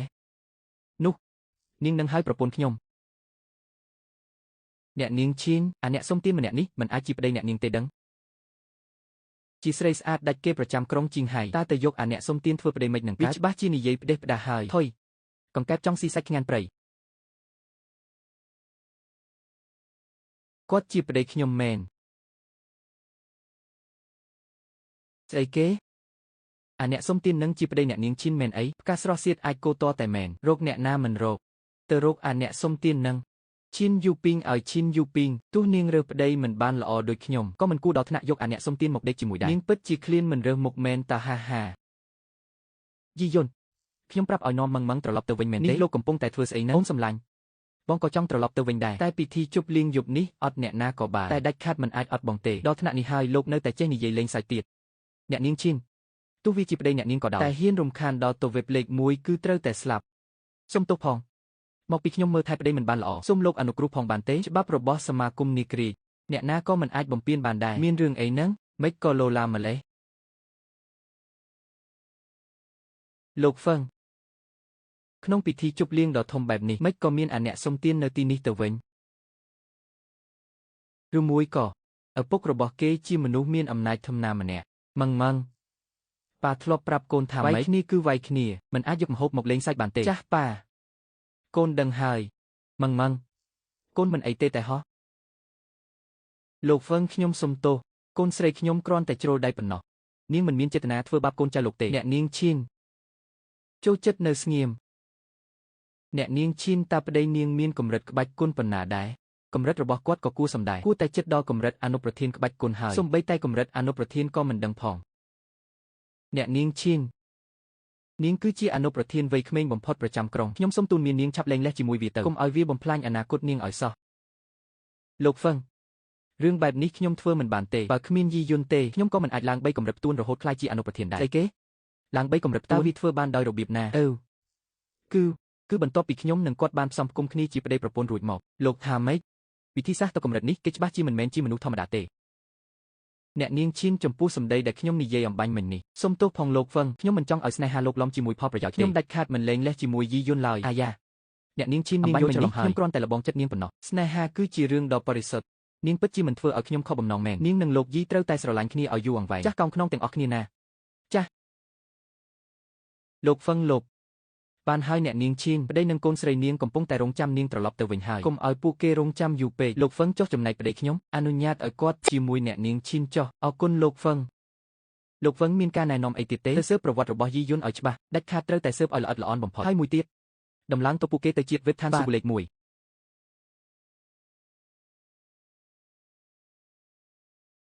អូនសម្លាញ់ឆាប់អង្គុយមកបងទុកផ្លូវមន់ឲ្យអូនមួយលោកនៅមានអារម្មណ៍ញ៉ាំទៀតដឹងទេថាលោកស្ទើរតែត្រូវគេចាប់ដាក់គុកសមាគមនីក្រីទៅហើយប៉ាគុកនីក្រីនោះមិនមែនជាបន្ទប់ក្រោមដីផ្ទះយើងទេអីម៉ងនោះមិនមែនជាបន្ទប់ក្រោមដីទេគឺជាកន្លែងដែលប៉ាទុកចាប់មនុស្សអាក្រក់ដាក់យីយន់លោកមិនអួតវាមិនស្លាប់ទេពេលនេះគ្រូសាយើងកំពុងជួបគ្រោះថ្នាក់លោកនៅតែចេះមកបង្កបញ្ហាទៀតធ្វើម៉េចឲ្យអ្នកនាងអាចស្គាល់មនុស្សធំទៅអង្គុយទៅអន់ជាងគេសោះនៅតែវើវីចង់យកចិត្តមនុស្សមានអំណាចដើម្បីជួយគ្រួសារឈិនទៀតឈិនយូពីងខួរក្បាលនាងឯងនេះមិនចម្លែកទេដែលយកអាអ្នកសុំទានធ្វើមែនហើយឈិនយូពីងទំនេរអត់ការធ្វើណាស់មែនទេយកពេលទៅទិញមឈូសត្រៀមទុកឲ្យគ្រួសារនាងវាល្អជាងការពារកុំឲ្យពេលដល់ថ្ងៃស្លាប់គ្មានកន្ទេលរំខ្មោចហាគ្រាន់តែបានអង្គុយទៅធម្មតាសោះធ្វើរឹកដូចអស់ចាណាស់ចឹងតែថាអូនសម្លាញ់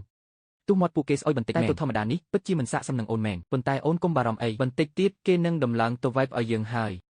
ខ្ញុំស្ដាប់មិនច្រឡំទេដឹងត្រឹមឋានៈពួកឯងនេះហ៊ានស្រមៃចង់អង្គុយទៅវ៉េបផងឲ្យចង់សើចណាស់បើពួកឯងអាចឡើងទៅវ៉េបមែនខ្ញុំនឹងស៊ីទៅនេះឲ្យមើលតែម្ដងហាលោកយីអ្នកនាងឈៀងលោកវឹងអនុញ្ញាតឲ្យលោកទាំងពីរឡើងទៅអង្គុយទៅវ៉េបឋានសុគលេខ1ស្អីគេលោកវឹងអនុញ្ញាតឲ្យពួកគេទៅអង្គុយទៅវ៉េបលេខ1ហោះមិននឹងអាចទៅរួចឯងប្រកាសទេថាមិនបានច្រឡំមនុស្សឯងហ៊ានសង្ស័យពីការសម្រេចចិត្តរបស់លោកវឹងផងអ្នកនាងឈៀងលោកយីសូមអញ្ជើញតាមខ្ញុំមកចាស់មិនក៏លោកវឹងរៀបចំឲ្យពួកគេអង្គុយទៅវ៉េបលេខ1ទៅវិញពួកគេមានសិទ្ធិអីចាំសិនឬមួយក៏លោកវឹងចាប់អារម្មណ៍លើឈិនយូពីងអាអ្នកសុំទាននោះគួរឲ្យអាណិតមែនប្រពន្ធខ្លួនឯងចិត្តត្រូវគេដណ្ដើមយកទៅបាត់ហើយនៅមិនដឹងខ្លួនទៀតវ៉ាវប៉ាម្ហូបនៅទៅវ៉េបនេះពិតជាឆ្ងាញ់ជាងទៅធម្មតាមែនប៉ាសាក់ញ៉ាំបង្កងនេះមើលឆ្ងាញ់ណាស់ប្រកាសហើយកូននេះជាវ៉េបលេខ1ណាយ៉ាងម៉េចដែរអូនសម្លាញ់បងប្រាប់ហើយតាថានឹងមានគេរៀបចំឲ្យយើងមកអង្គុយទៅវ៉េបលេខ1នេះអូននៅតែមិនជឿបងទៀតយីយន់តើលោកដឹងដោយរបៀបណាលោកមានលាក់បាំងអីជាមួយខ្ញុំមែនទេអូនសម្លាញ់តាមពិតបងគឺជាអ្នកការបានឡើងទៅនេះច្បាស់ជាលោកវឹងមើលឃើញពីអនាគតអ្នកនាងហើយមានតាក់ទងអីជាមួយអាអ្នកសុំទាននេះទៅក៏សមហេតុផលលោកវឹងគឺជាថ្នាក់ដឹកនាំជាន់ខ្ពស់មិននឹងអាចយកភ្នែកទៅមើលមនុស្សដូចវាទៅលោកយាយនីសានអញ្ជើញមកដល់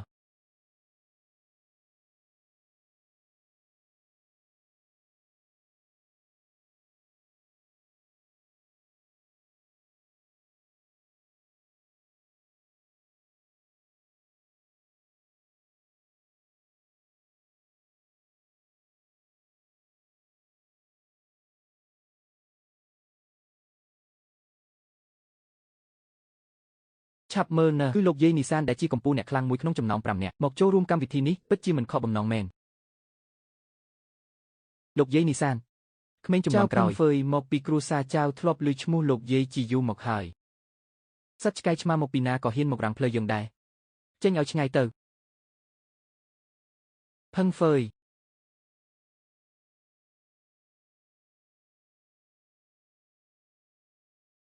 អ្នកនាងគាត់គឺលោកយាយនីសានអាចសុំធ្វើជាសិស្សគាត់បានគ្រូសាយើងមិនត្រឹមតែអាចដោះស្រាយវិបត្តិបានទេអាចល្បីឈ្មោះជាងមុនទៅទៀតខ្ញុំដឹងប៉ុន្តែគាត់មានចរិតចម្លែកណាស់លោកយាយនីសានគាត់ចិត្តល្អតាហោប៉ារាល់ដងឲ្យតែគាត់មកលេងតែងតែទិញនំឲ្យម៉ងញ៉ាំរហូតនឹងកូនឯងនេះចេះតែនិយាយលេងរហូតអូនសម្លាញ់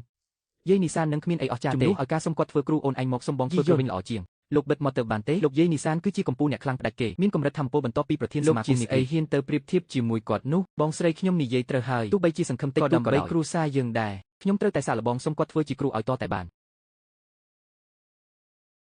ឯងនិយាយថាម៉េចប្រកាសទេថាមេបស្សនាគុំមាសនៅទីនេះពិតមែនហើយគឺលោកតាហ្វុងនិយាយផ្ទាល់មាត់តែម្ដងល្អណាស់មេបស្សនាធ្លាប់ជួយសង្គ្រោះជីវិតខ្ញុំម្ដងពេលនេះខ្ញុំត្រូវតែអរគុណគាត់ឲ្យបានដិតដល់ប៉ុន្តែអ្នកនាងមនុស្សច្រើនណែនណាន់តាន់តាប់បែបនេះតើដឹងថាមួយណាជាមេបស្សនាទៅ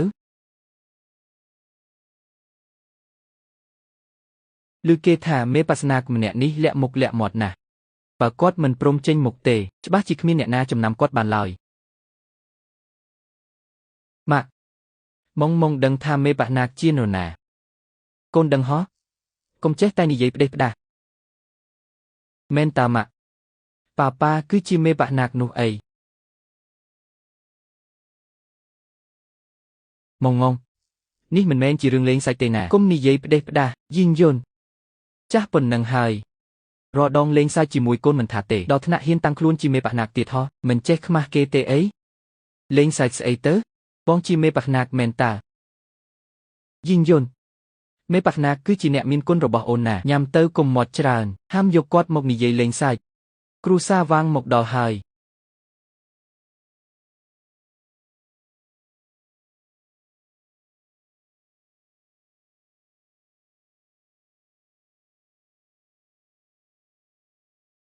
បងធំលោកតា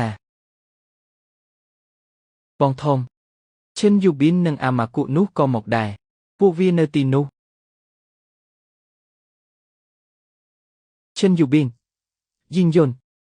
ជួបគ្នាមុនធ្លាប់ប្រាប់ហើយតើថាគំនុំមួយនេះអញនឹងសងសឹកវិញមិនខានពេលនេះលោកតាអញចេញមកហើយទោះបីជាមេឃធ្លាក់មក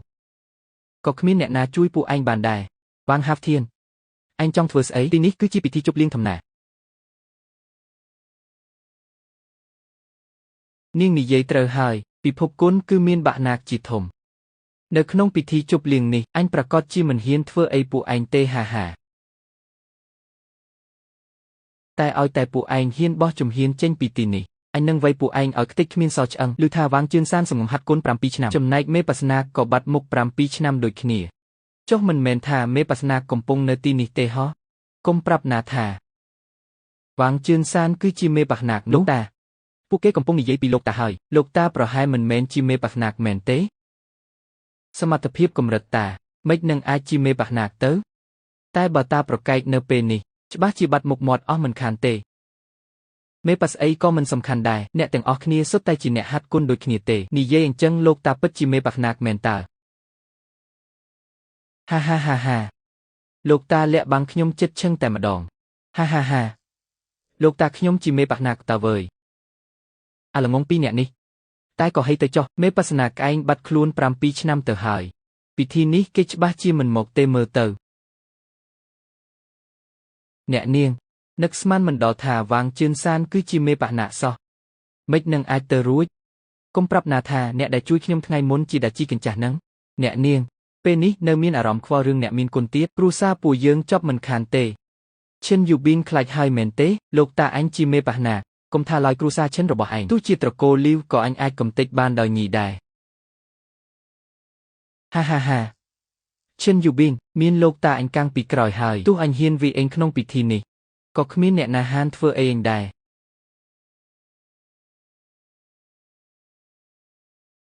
លោកតាច្បាប់គឺនៅតែជាច្បាប់ពិធីនេះគេហាមមានការវាយតប់គ្នាអូខ្ញុំយល់ហើយលោកតានិយាយត្រូវក្នុងនាមជាចៅរបស់មេបណាខ្ញុំត្រូវតែធ្វើជាគំរូដ៏ល្អចាំតែចេញពីទីនេះទៅអញនឹងកំទេចគ្រួសារឯងភ្លាមហេម៉ងទើបជាកូនរបស់មេបណាពិតប្រាកដហ៊ានខ្លាញ់បន្លំជាប៉ាខ្ញុំផងមិនខ្លាចច្រមុះលូតវែងទេអីហេថាតាខ្លាញ់បន្លំជាប៉ាឯងហ៎ប៉ាឯងជាស្អីសុំនឹងឲ្យតាខ្លាញ់បន្លំដែរហ៎នៅហ៊ានធ្វើពុតទៀតបើអញ្ចឹងហ៊ានស្បត់ទេបើឯងមិនមែនជាមេបណាទេឲ្យរលីពូជទៅឲ្យរន្ទះបាញ់ស្លាប់តៃហងទៅអាអ្នកសុំទៀនកញ្ចាស់ហ៊ានប្រហានជាមួយលោកតាអញផងចង់ងាប់ហើយមែនទេយីងយុនប្រយ័ត្ន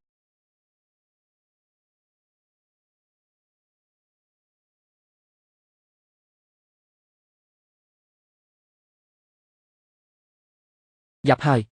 អ្នកនាងហាក់ដូចជាមិនមែនគូប្រកួតរបស់វាសោះគឺមកពីឯងនឹងហើយអ្នកនាងចេញមកការពីឯងតាដឹងទេបើគាត់មានរឿងអីខ្ញុំច្បាស់ជាមិនលើកលែងឲ្យឯងទេហាហាហាហាឈិនយូប៊ីងតាំងពី3ឆ្នាំមុនអញបានក្លាយជាកំពូលអ្នកលេងគុណបាត់ទៅហើយឯងមានសមត្ថភាពអីមកតូជាមួយអញហាហាហាហាយីងយុនជាប្តីរបស់ខ្ញុំចង់ប៉ះពាល់គាត់លុះត្រាតែជន់សាកសពខ្ញុំសិនបងប្រុសប្រណីដៃបន្តិចផងអញចង់ឲ្យអាអ្នកសុំទាននេះមើលប្រពន្ធវាយ៉ាងវេទនាក្រោមស្នាដៃអញសិនទុកចិត្តចុះ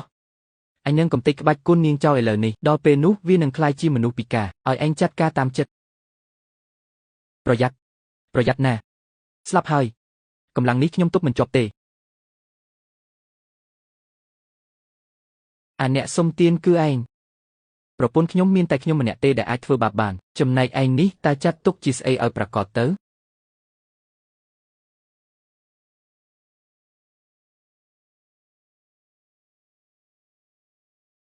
យីងយុនពិតជាអាចយកឈ្នះចៅផឹងហ្វេមែនហ៎ខ្ញុំតែងតែគិតថាយីងយុនមានសមត្ថភាពខ្សោយជាងខ្ញុំស្មានមិនដល់សោះថាគាត់ឡើងដល់កម្រិតកម្ពូលបាត់ទៅហើយយីងយុនថ្ងៃប្រកួតក្បាច់គុណនោះឯងលាក់សមត្ថភាពតែនឹងឯងគិតយ៉ាងម៉េចដែរឯងនៅមិនទាន់ស្គាល់ពីសមត្ថភាពពិតរបស់អញទេថ្ងៃនេះលោកតាអញចេញមកហើយឯងច្បាស់ជាងាប់មិនខានត្រូវហើយគាត់គឺជាមេបណាកមាសឯងហ៊ានធ្វើបាបអញគឺស្មើនឹងតាំងខ្លួនជាស្ត្រូវជាមួយបណាកតែមូលប្រញាប់ចេញពីស្លាប់គ្មានដេកកប់តែម្ដងទៅ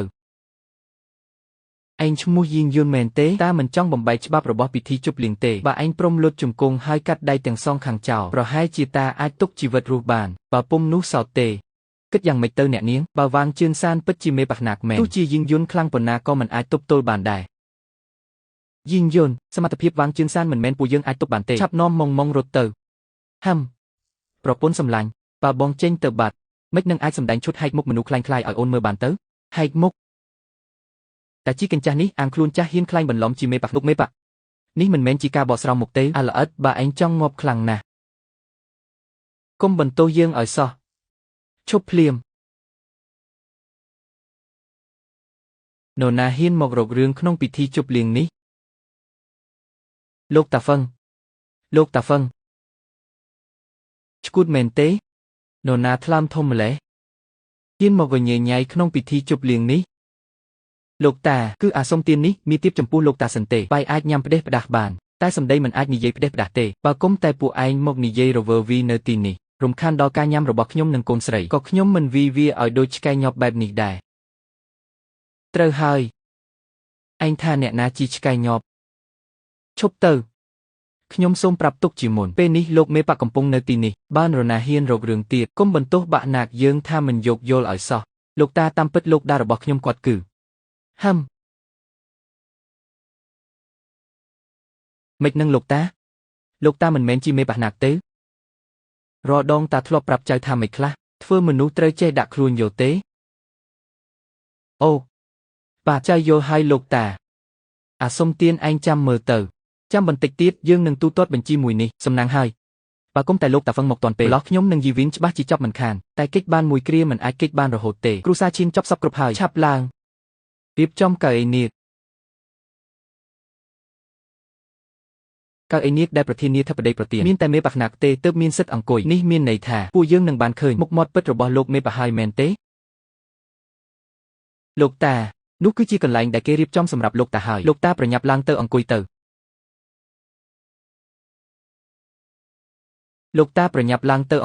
នោះគ្រប់គ្នានឹងដឹងថាលោកតាជាមេបះណាកហើយគ្រូសាវាងយើងមិនត្រឹមតែជាលេខ1នៅទីនេះទេតែជាលេខ1ពេញផ្ទៃប្រទេសតែម្ដងអញ្ចឹងគ្រូសាចៅយើងក៏បានឡើងមុខមាត់ដែរអនាគតរុងរឿងហើយមែនហើយលោកតាចាំចៅជួយគ្រា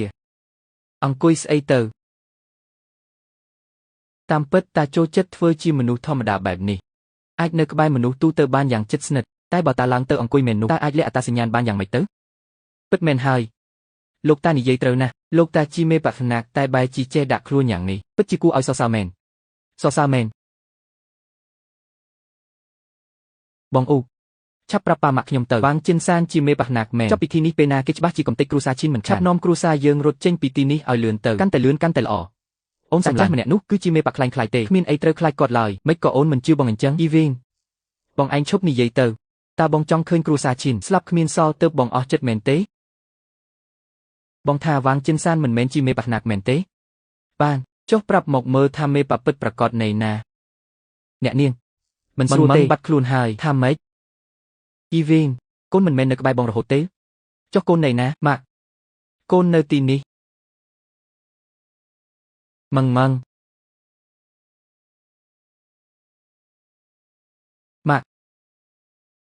មិនក៏កូនទៅអង្គុយលើកៅអីនៀកអញ្ចឹងចប់ហើយអ្នកនាងកៅអីនេះមានតែមេប៉ាទេទើបអាចអង្គុយបាននៅមុខមនុស្សច្រើនបែបនេះម៉ងពិតជាបង្កបញ្ហាធំហើយកូនអ្នកណាថ្លើមធំម្លេះសំបីតែកៅអីមេប៉ាក៏ហ៊ានអង្គុយដែរហ៊ានឡើងអង្គុយកៅអីនៀកផ្ដេសផ្ដាស់លើកនេះគ្រូសាក្មេងនេះច្បាស់ជាស័យធំហើយឈិនជីពីងពួកឯងពិតជាថ្លើមធំមែនកៅអីនោះមានតែលោកតាយើងទេដែលសាក់ស៊ីទោះគ្រូសាឯងមាន100ក្បាលក៏កាត់មិនគ្រាន់ដែរម៉ងកន្លែងនឹងអង្គុយមិនបានទេឆាប់ចុះមកវិញភ្លាមម៉ាក់នេះគឺជាកៅអីរបស់ប៉ាតាកូនមិនចុះទៅវិញដាច់ខាតម៉ងគួរហេតុពេកហើយឈិនជីពីងខ្ញុំឃើញនាងមានទេពកោសល្យទើបអនុញ្ញាតឲ្យចូលមកតែនាងបែរជាបណ្ដោយឲ្យកូនមករំខានពិធីទៅវិញធ្វើឲ្យប្រឡាក់កៅអីខ្ញុំសុំទោសផងក្មេងមិនដឹងអីប្រាប់ខ្ញុំមានប្រយោជន៍អីទៅចាំចូលដល់គុកកងឹតសិនចាំនិយាយចុះឆាប់ចាប់ពួកវាយីវិនបងនៅឈរថ្មឹងធ្វើអីមិនឆាប់ទៅយកកូនចុះមកយីវិនបងធ្វើអីហ្នឹងអូនសម្លាញ់គ្រាន់តែមកតាមបងមកបានហើយបងហ៊ានម៉ងនិយាយមិនខុសទេនេះគឺជាកៅអីរបស់ខ្ញុំតាំងពីដើមមកហើយពេលនេះទោះជាគ្រូសាខ្ញុំទាំងមូលមកអង្គុយទីនេះតើពួកឯងអាចធ្វើអីបាន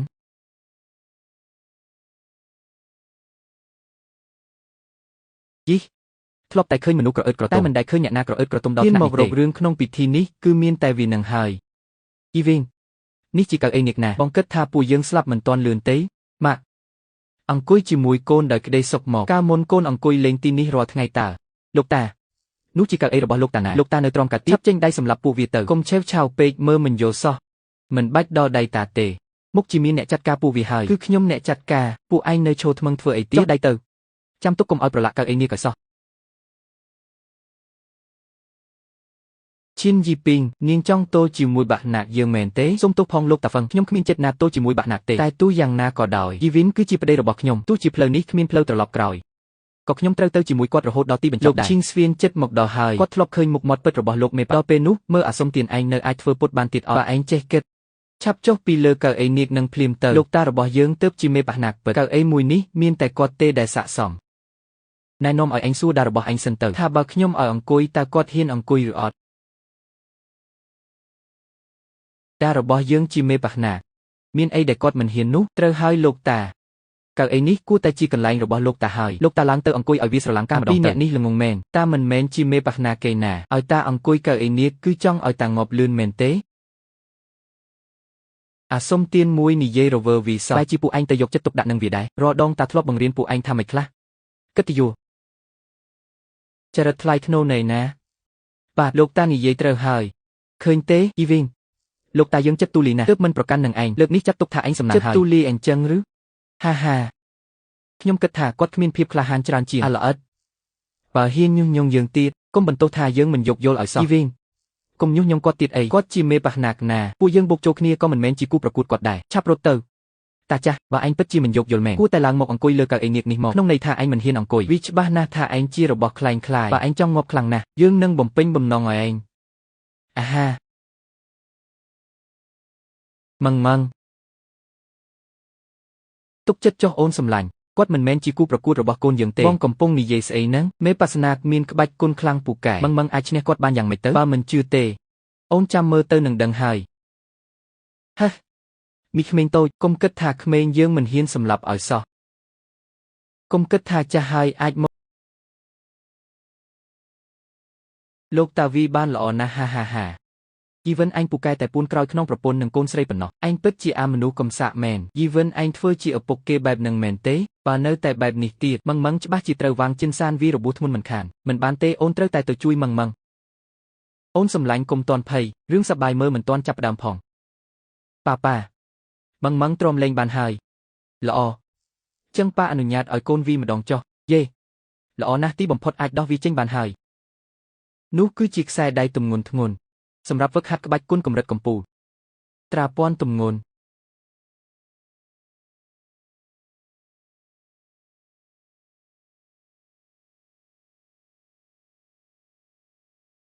ចង្រៃអើយមិននឹកស្មានថាក្មេងតូចនេះដោះត្រាពាន់ទម្ងន់ចេញហើយនាងមានកម្លាំងខ្លាំងដល់ថ្នាក់នេះសោះ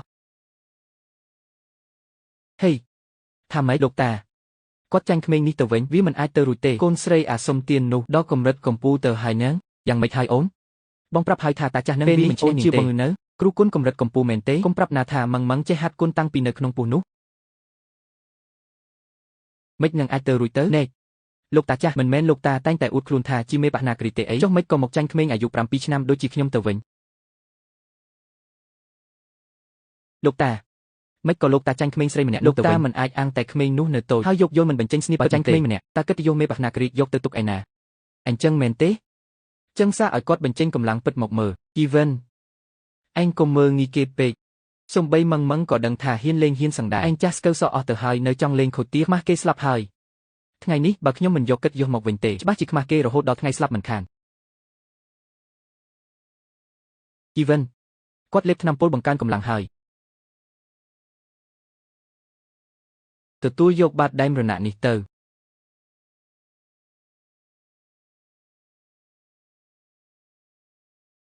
ល្អ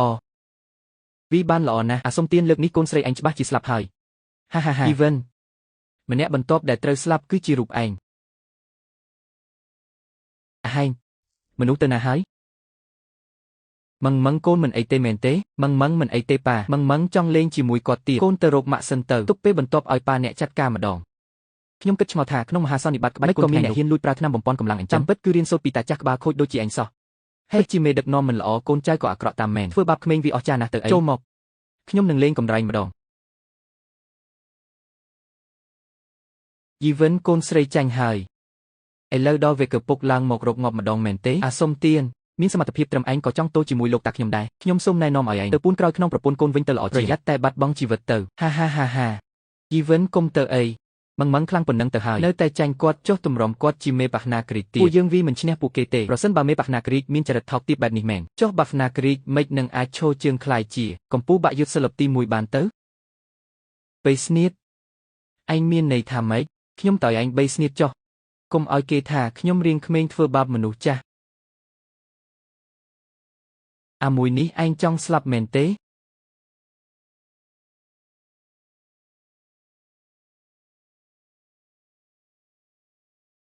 ជំហានយឺតពេកហើយ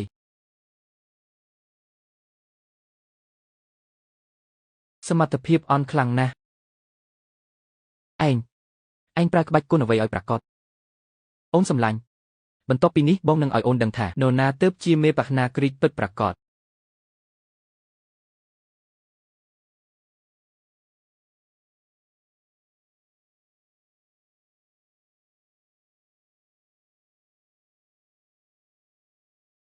នេះគឺជាក្បាច់គុណកម្ពុជារបស់មេបាសនាគ្រីកតើបាត់ដៃសង្កត់នីគ្រីក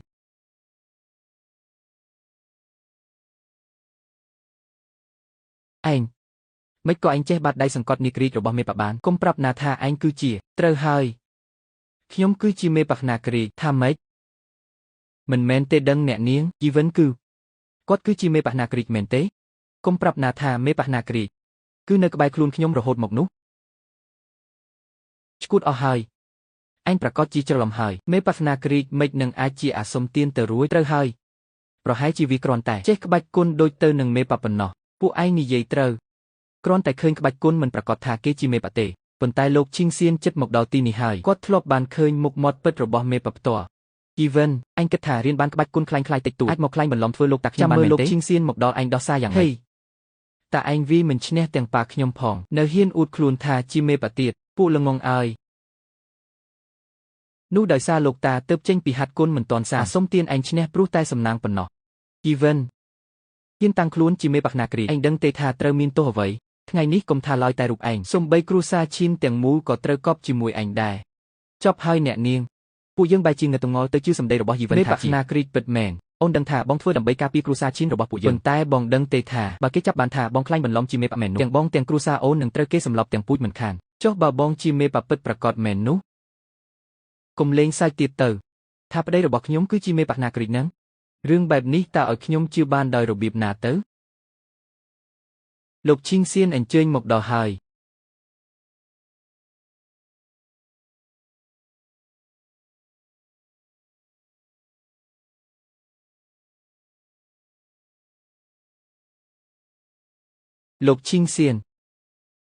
លោកឈីងសៀនអញ្ជើញមកដល់ហើយឬលោកតាលោកឈីងសៀនមកដល់ហើយឮថាគាត់ធ្លាប់ជួបមេបាពិតដូច្នេះគាត់ច្បាស់ជាចំណាំលោកតាបានតោះយើងប្រញាប់ទៅស្វាគមន៍គាត់ទៅ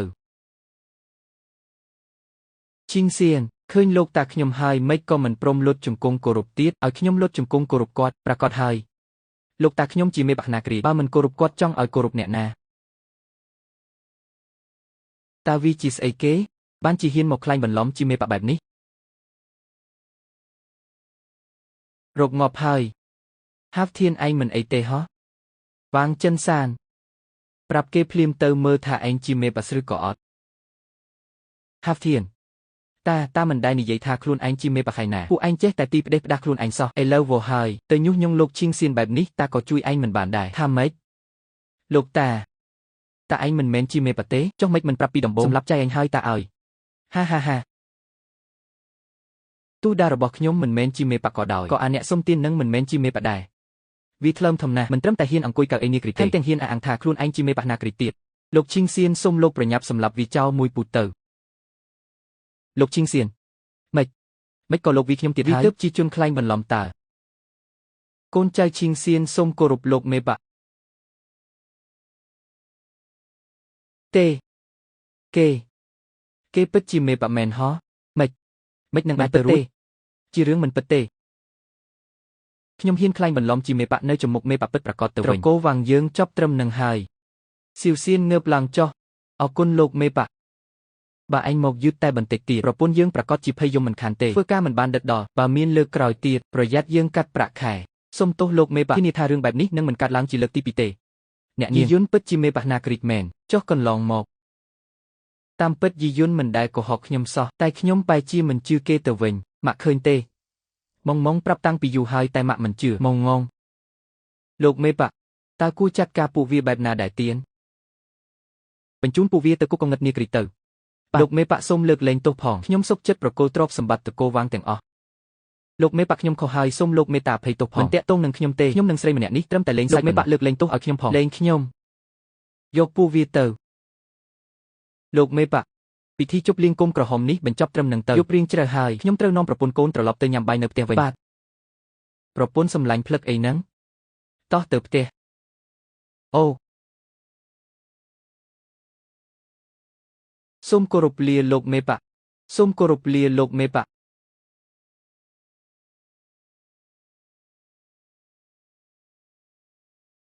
ណែយីយុនមិនមែនទេគួរហៅថាលោកមេបៈនឹកស្មានមិនដល់សោះថាបងមានឋានៈធំបែបនេះម៉ាក់ល្ងងណាស់ប៉ាបានប្រាប់តាំងពីយូរហើយតែពួកម៉ាក់មិនព្រមជឿសោះម៉ងងមនុស្សធំកំពុងនិយាយគ្នាមិនត្រូវលូកមាត់ទេណាបងវូជួយនាំម៉ងទៅលេងកន្លែងផ្សេងសិនទៅចាសោះខ្ញុំមានរឿងចង់និយាយជាមួយយីយុនតែ2នាក់តោះម៉ងបងនាំឯងទៅលេងខាងក្រៅប្រពន្ធសម្លាញ់មិនក៏ធ្វើមុខកាច់ម្លេះលោកមេបៈសូមអរគុណលោកដែលបានជួយសង្គ្រោះជីវិតខ្ញុំកាលពីឆ្នាំមុននេះជាត្បូងយ៉ាងដែលលោកប្រើសម្រាប់សង្គ្រោះខ្ញុំពេលនេះខ្ញុំសូមប្រគល់ជូនលោកវិញអូនសម្លាញ់យើងជាប្តីប្រពន្ធនឹងគ្នាណាមិនបាច់គួសមអីដល់ថ្នាក់នឹងទេលោកមេបៈស្គុនសង្គ្រោះជីវិតគឺនៅតែជាស្គុនមិនអាចធ្វើប្រងើយបានទេហើយការបារម្ភរបស់ខ្ញុំពិតជាត្រឹមត្រូវមែនពេលយូប៊ីងដឹងពីអត្តសញ្ញាណពិតរបស់ខ្ញុំហើយច្បាស់ជាមានគម្លាតនិងឃ្លាតឆ្ងាយពីខ្ញុំមិនខានប្រហែលជាខ្ញុំគួរតែបន្តលាក់បាំងជារឿងល្អជាងអូយយីយុនកំហូចធ្វើជាមេបណាគ្រីតមិនព្រមធ្វើបែរជាមកខ្លាញ់បន្លំជាអ្នកសុំទានមកបោកប្រាស់ខ្ញុំទៅវិញថែមទាំងបង្វើខ្ញុំឲ្យវិលមុខសឹងស្លាប់ប្រពន្ធសម្លាញ់អំបាញ់មិញអូនទៅតែលុតជង្គង់ចំពោះហើយបងថាលោកមេបពេញមាត់តាចុះឲ្យលើមិនអញ្ចឹងស្គុនពីមុនទូទាត់រួចរាល់ហើយតែពេលនេះខ្ញុំជាប្រពន្ធរបស់លោកឆាប់ឡើងយើងទៅផ្ទះឥឡូវនេះខ្ញុំត្រូវគិតបញ្ជីជាមួយលោកឲ្យបានច្បាស់លាស់ទើបបានអូយប្រពន្ធសម្លាញ់ធ្នំដៃបន្តិចទៅយ៉ាងហោចណាស់បងក៏ជាមេបណាគ្រីតដែរណា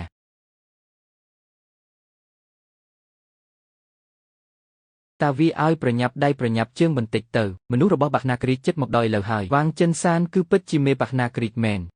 ទេវតាពិតជាចង់សម្លាប់ត្រកូលឈីនយើងមែនហើយ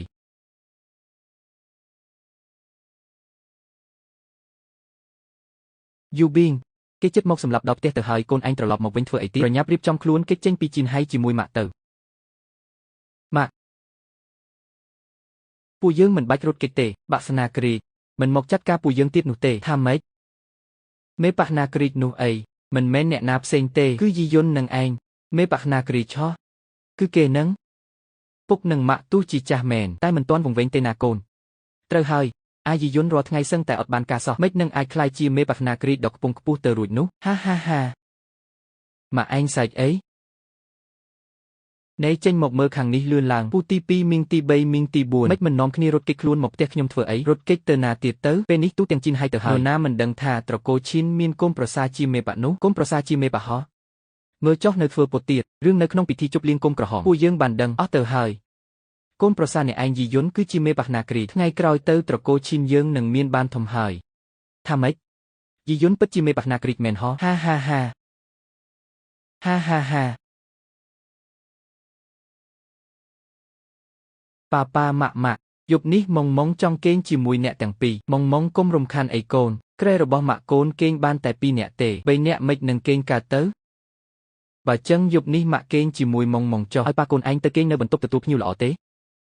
គួរឲ្យស្អប់ណាស់កូនទៅលេងម្នាក់ឯងសិនទៅណាចាសោះគិតទៅនិស័យពិតជាអស្ចារ្យមែនបើសិនជាគ្មានការប្រកួតរើស្វាមីនៅថ្ងៃនោះទេពួកយើងក៏ប្រហែលជាមិនអាចដើរមកដល់ចំណុចនេះដែរនិយាយដល់រឿងនេះត្រូវតែអរគុណម៉ងហើយគឺកូននឹងហើយដែលបង្ខំរុញបងឲ្យឡើងទៅប្រកួតនោះនិយាយអញ្ចឹងមកទល់ពេលនេះអូននៅមិនទាន់ដឹងរឿងប្រពន្ធដាំបងសោះជាមេបណាគ្រីតដ៏អស្ចារ្យម្នាក់នាងប្រកាសជាពូកែនឹងល្អឥតខ្ចោះហើយមែនទេ អូននិយាយត្រូវហើយប្រពន្ធដើមរបស់បងណាមិនត្រឹមតែស្អាតពូកែក្បាច់គុណទេសំខាន់គឺចរិតល្អហើយចិត្តធម៌ទៀតផងនិយាយរួមគឺរកកន្លែងទាស់គ្មានតែម្ដងរៀបរាប់3យប់3ថ្ងៃក៏មិនអស់ផងអូយអូនអញជន់ជើងបងធ្វើអីគ្មានអីទេអូនគ្រាន់តែគិតថាប្រពន្ធដើមបងល្អយ៉ាងហ្នឹងពេលបងមករៀបការជាមួយអូនច្បាស់ជាពិបាកចិត្តណាស់ហើយក្រៅពីអូនបងមិនដែលធ្លាប់មានមនុស្សស្រីណាផ្សេងទេបងកំពុងនិយាយលេងសាច់មែនទេចុះម៉ងនោះនាងគ្មានឪពុកម្ដាយទេកូនគឺជាក្មេងកំព្រាម៉ងនាងជាក្មេងកំព្រាអ្នកណានិយាយថាកូនជាក្មេងកំព្រាខ្ញុំនេះហើយជាម្ដាយរបស់នាងម៉ងឆាប់មកនេះកូន